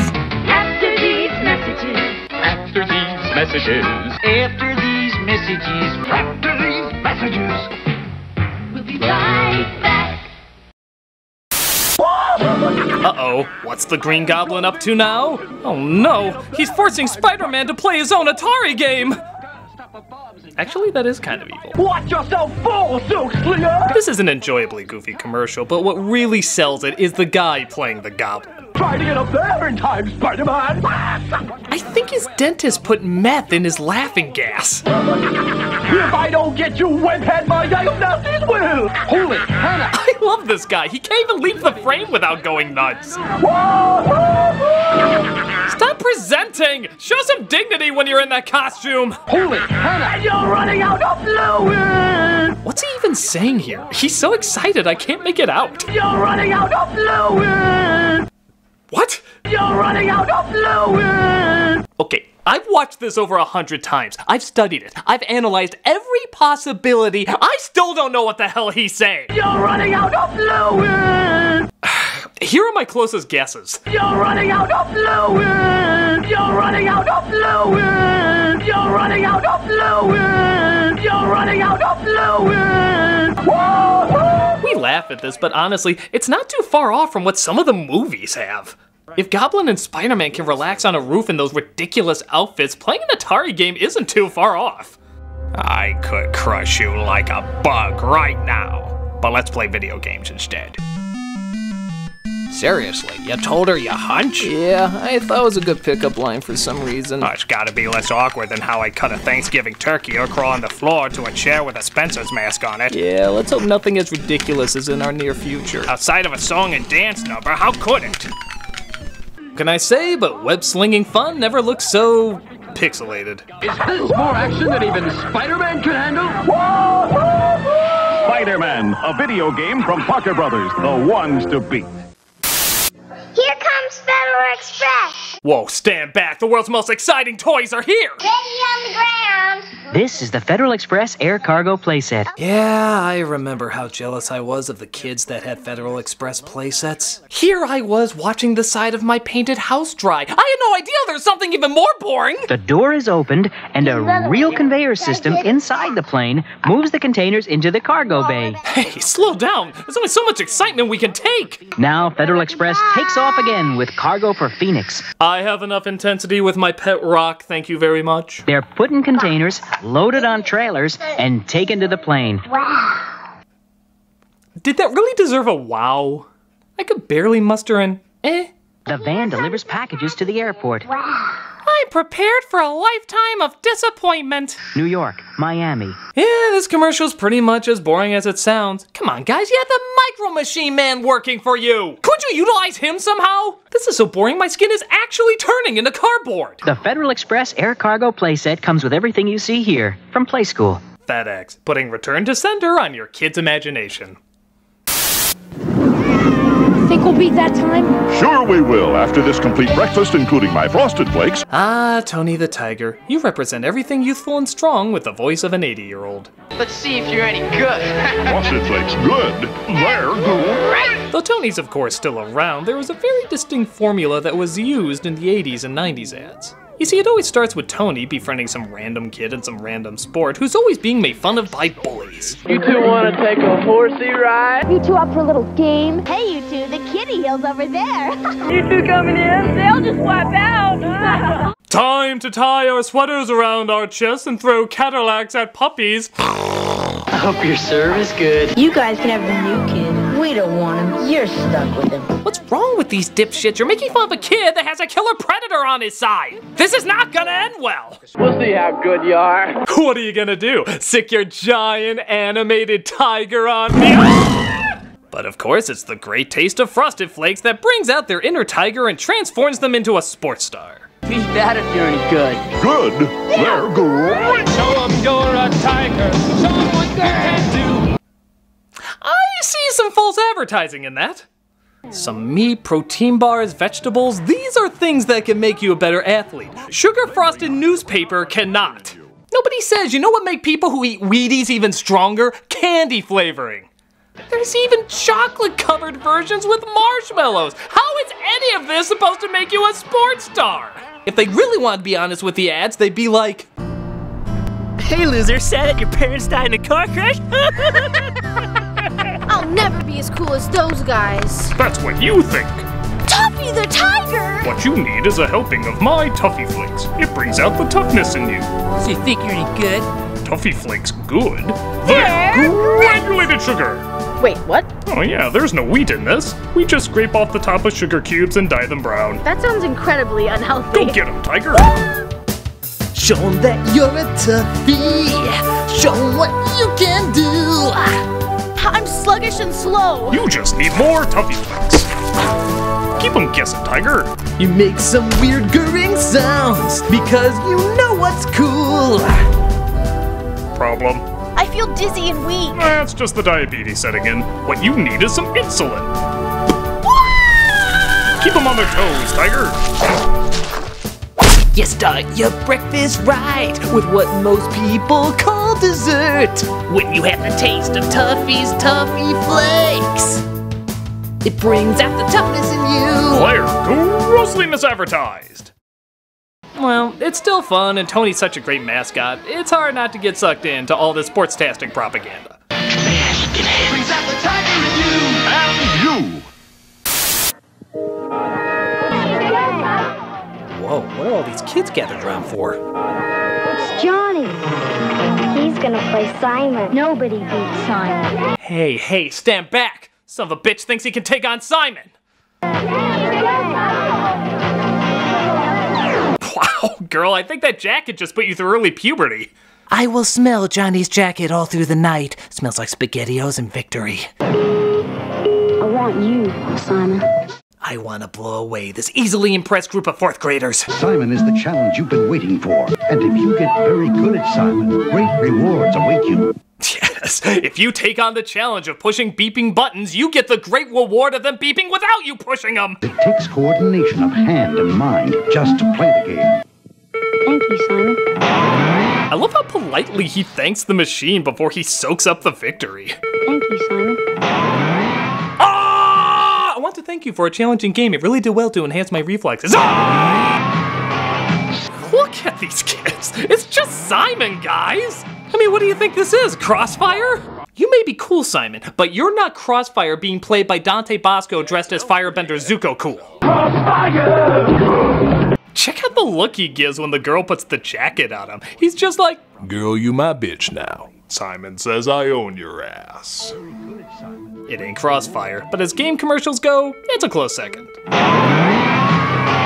Simon is waiting for you from Milton Bradley. You my bitch now. One kid's meal. Please? Right away. So we all know McDonald's has Ronald McDonald, but for a while, Burger King had the Burger King Kids Club. It lasted for a good chunk of time until they realized the 90s wanted to die, and this was the last remaining thread of it. I mean, look at them. They're drenched in the 90s. It even has all the 90s token characters. The token geeky kid, the token Hispanic kid, the token black kid, the token wheelchair kid, and ooh, 2 token girls? The 90s aren't ready! Truth be told, it was kinda neat to have such a wide variety, but they never really had any characteristics like the McDonald's commercials. Ronald was confidently goofy, Grimace was a doofus, Hamburglar was a troublemaker. What are these kids' story? They kidnapped kids through black magic? And don't forget to clean your room. It's not that bad. This'll take you away from your ethical obligations. All right. They take pictures of boys bathing? Okay, you and this girl need a talking to. Turn away people they don't like. Who belongs to the Burger King Kids Club? He does. He does. I don't think so. Dude, you're turning away dinosaurs? What's wrong with you? Your coolness would have gone up 1,000,000% if you had a T-Rex as a member. Definitely yes. Definitely not. For a crew that's trying to be so open and accepting, you sure are saying no to a lot of people. Definitely not. Screw bagpipe players! They can go to hell! No wonder your characters never sold that great. Hey guys, wanna go to the toy store? Nah. Burger King made toys boring. I don't know if they'll ever get a reaction from us again. Ah! Spoke too soon! A valiant attempt, but if they don't even mention their names in the commercials, all we're gonna see them as is the black kid, the Hispanic kid, and Cyclops. What do they call you? Wheels? Actually, yes. Awkward. The Burger King Kids Club. It's just for fun and just for you. This is the stupidest thing I've ever heard. Bright ideas and an Oreo cookie. Always a classic jingle for a classic product. But while we all remember how to dunk and eat an Oreo cookie, what is up with these kids' reaction to them? I swear you could freeze any of these and it looks like the Oreos are opening up the dark dimension from Doctor Strange.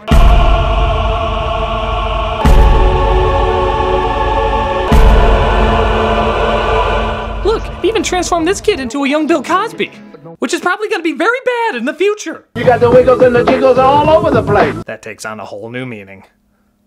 Don't look directly into this boy's eyes. It'll send you directly to hell.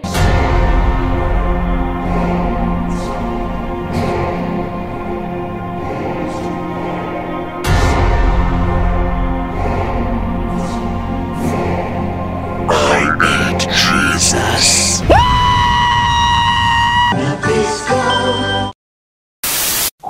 They said it wasn't humanly possible. Well, here it is, folks. The first ever Game Boy commercial.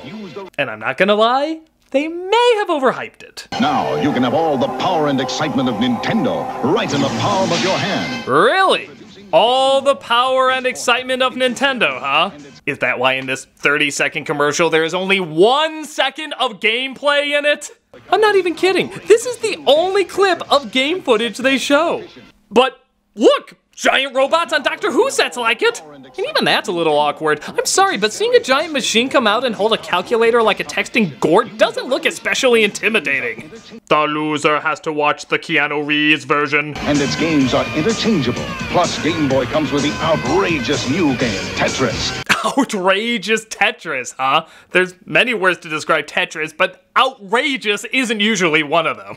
So outrageous that only 1 second of it can be shown. To show the rest of it would blow your mind too much. Okay, if you want to do an ad truthfully, you do it like this. Now you can have all the power and excitement of Nintendo right in the palm of your hands. And by all, we mean literally one color, roughly 4 bits, and a variety of maybe 5 sound effects. Really crappy robots from the 60s love it.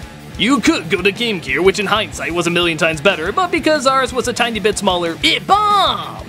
Enjoy what your mom will be playing on her phone in 20 years. Wait, does my existence rely on this? I totally didn't know that! Game Boy, only from Nintendo. A fun ad, even if it is overhyped.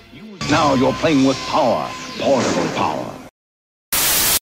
Every morning at this time, Dad puts one of those great Eggo waffles in the toaster. Yep, who can forget Lego My Eggo? The catchphrase nobody said because nobody would ever fight for one. Lego my ego. Lego my ego. But in the commercials, everybody wanted one and would go to crazy lengths to get it. Even though there were clearly many left behind, I feel like these are some extreme lengths to go to get one of them. What they come in, like packages of 8, 12? You can... Come on, guys. Time has arrived for the Eggo stealth suit. Probably the most extreme is a kid that created an invisibility suit. With science! Hey, Lego my Eggo! You're sinning against time and nature for an Eggo waffle! The world is not ready for such technology! Or deliciousness!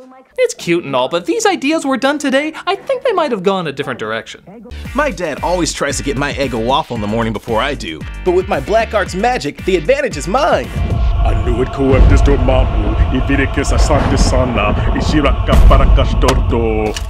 And that's how it's done.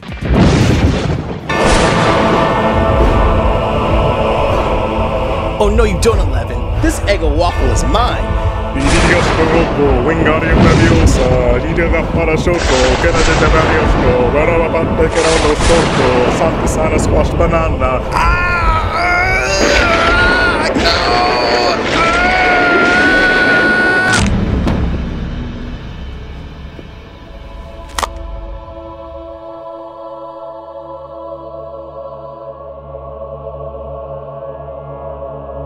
Eggo waffles is part of a complete breakfast. Lego My Eggo. I'll shut up. Weird, but harmless enough. Lego knows how to focus on stranger things. You down there, Daddy? And then there's weird ones like this that either show you an advertisement or show you nothing but black. I never got them. Tell me what you think. Weird, right? So random. Shopping makes me hungry, Level Up Bear. Birthday cake, my favorite. Yeah, as many of you know, the Care Bears were a thing for a while, and that included toys. I'm not even sure I always got them. Like, one was for dress-up. Did girls like to dress up bears? Was that a thing? But I'm already dressed. In what? My birthday suit. We're nudists and proud.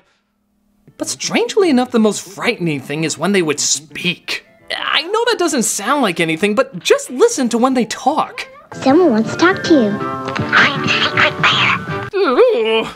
We got braces. I promise I won't tell. Christ, did she take voice lessons from the girl in the ring? I'm Secret Bear. 7 days. They also make cheap novelties when you can't afford actual presents. Cheer Bear! He'll help you cheer from the sidelines. No, seriously, what'd you get me? My goddamn leg is broken. As well as ruining birthdays. Birthday Bear. Thank you, Aunt Sue. Yeah, no wonder he has no friends at this party. He's excited to get a Care Bear. Stay there, I'm gonna beat you up after this review. Come to Tenderheart Bear. Grandma's so proud. Give us some. Oh, that was not a good frame to freeze on. It's as if to say even the toddlers figure out quickly they're being gypped. Hey, as long as they don't talk, consider yourself lucky, kid. I'm Secret Bear. Oh! I guess they got the job done, but did they have to be so cutishly freaky? And share your special feelings today. I promise I won't tell.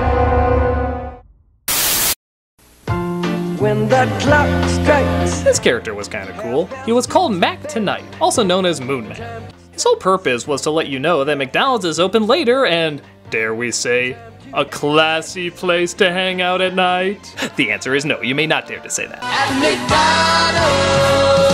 showtime, it's Mac Tonight. The ads looked cool and the character was pretty neat, but I'm sorry, this would never convince anyone McDonald's is an upscale place to be. It just ain't gonna happen. These McNuggets are especially chickenless today. Oh, hello, Andre. Oh, hello, Alexander. I was busy having a griddle of the Mick variety. Oh, how frightfully witty. Why? Isn't that Julius from Walmart? Never mind me. I'm just seeing if they still have the McLobster. Oh, is that a thing? Yes. Yes, that is. I guess it doesn't help that this Moon guy is also a little creepy. Just watch what happens when you switch out the music from this actual ad that used to play.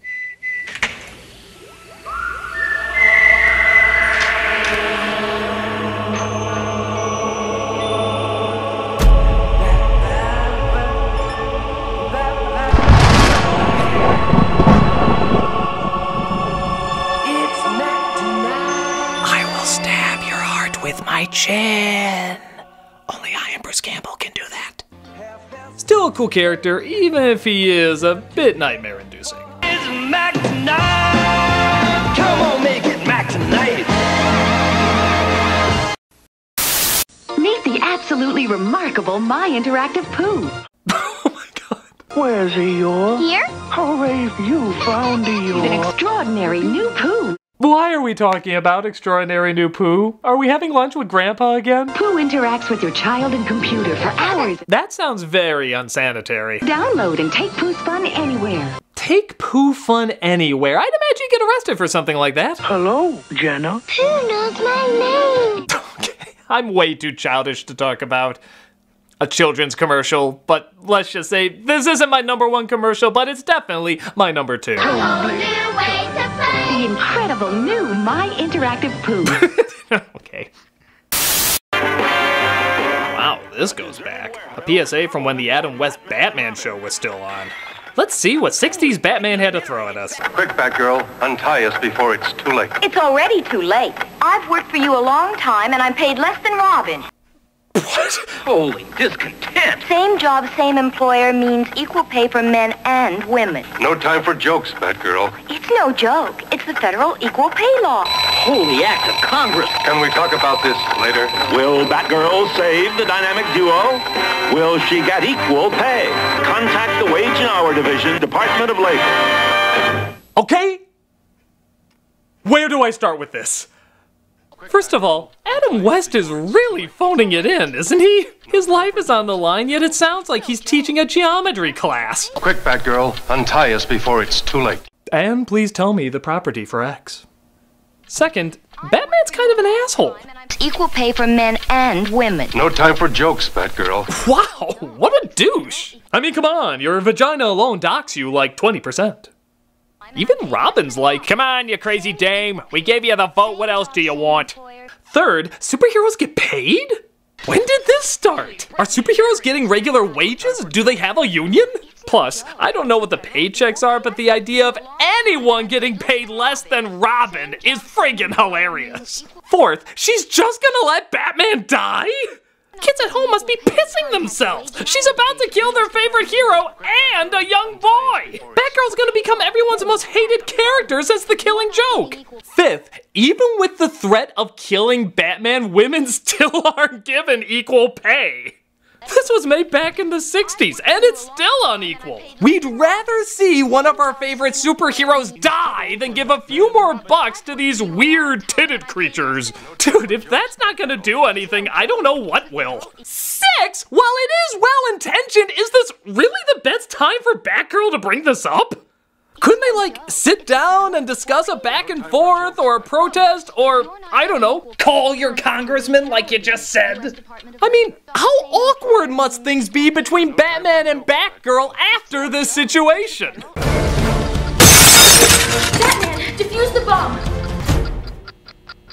You know, this reminds me of the time when I was in a similar situation. Yes, I remember. Yeah, and you were gonna let me explode if you didn't get equal pay. I know what you're talking about. You know, world hunger is still a big issue. Batman, not now! No, I'm serious. I'm actually thinking maybe we should put your life on the line until we get world hunger solved. You know, you stay there and blow up. I'm gonna go get my PowerPoint presentation.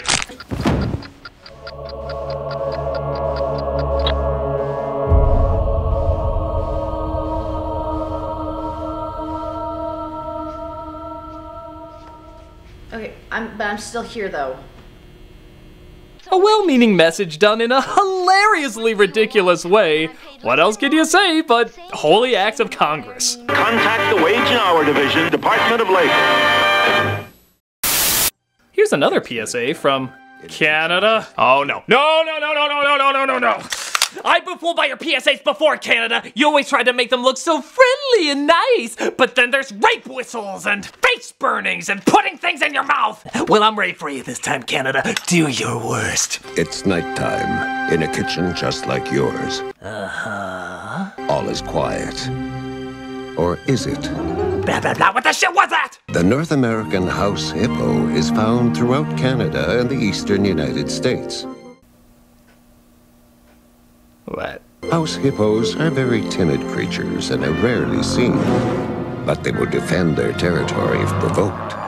They come out at night to search for food, water, and materials for their nests. What? They eat children or something? The favorite foods of the house hippo are chips, raisins, and the crumbs from peanut butter on toast. I'm not falling for your cuteness, Canada. Where are you going with this? They build their nests in bedroom closets, using lost mittens, dryer lint, and bits of string.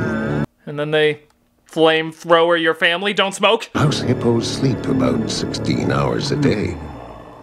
That looked really real, but you knew it couldn't be true, didn't you?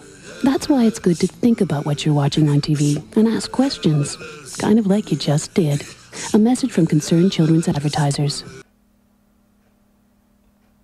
Well, that was nice. Downright adorable. So, let me get this straight, Canada. You start off your dark, disturbing PSAs as cute and innocent, and start off your cute and innocent PSAs as dark and disturbing. What are you, Canada?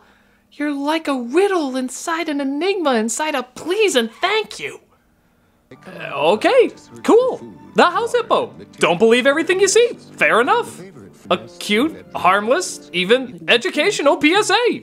Good for you, Canada. I will not have nightmares tonight. Okay. We good, Canada. We good. Thank you for that enlightening, very pleasant PSA. Well, on to the next one. Okay, so here's one from Britain called Electricity Football. Oh, cool. I always wonder what their version of electric football was like. Look, over there there's a football. Oh, it's that kind of football. That's fine. I'm still curious to see how kids play that. Hang on, mate. This place is electrified. You're right if you don't touch anything. I'm not seeing any plugs or cords. Was this a Parker Brothers game? Oh, Jesus! Oh, good Lord! Oh, sweet heavenly God, no! Darren! Oh my God, oh my God, oh my God, oh my God, oh my God, oh my God, oh my God, oh my God, oh my God, oh my God, oh my God, oh my God, oh my God, oh my God, oh my God, oh my God, oh my God, oh my God, oh my God.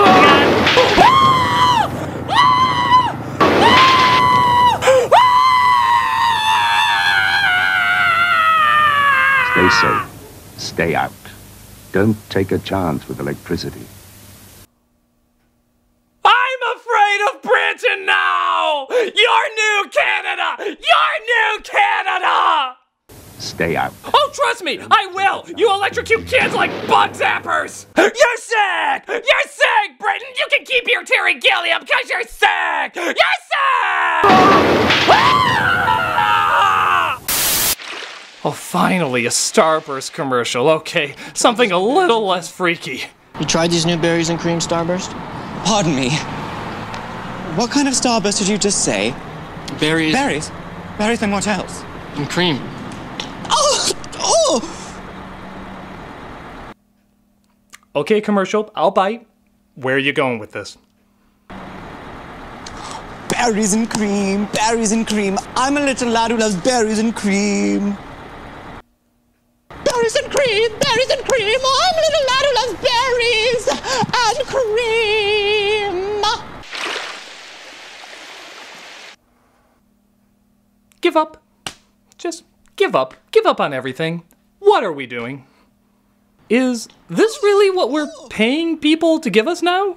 We're denying good writers such wonderful paychecks so that piece of shit writers can give us this? This was a gift that only the rare, exceptional talent could give us?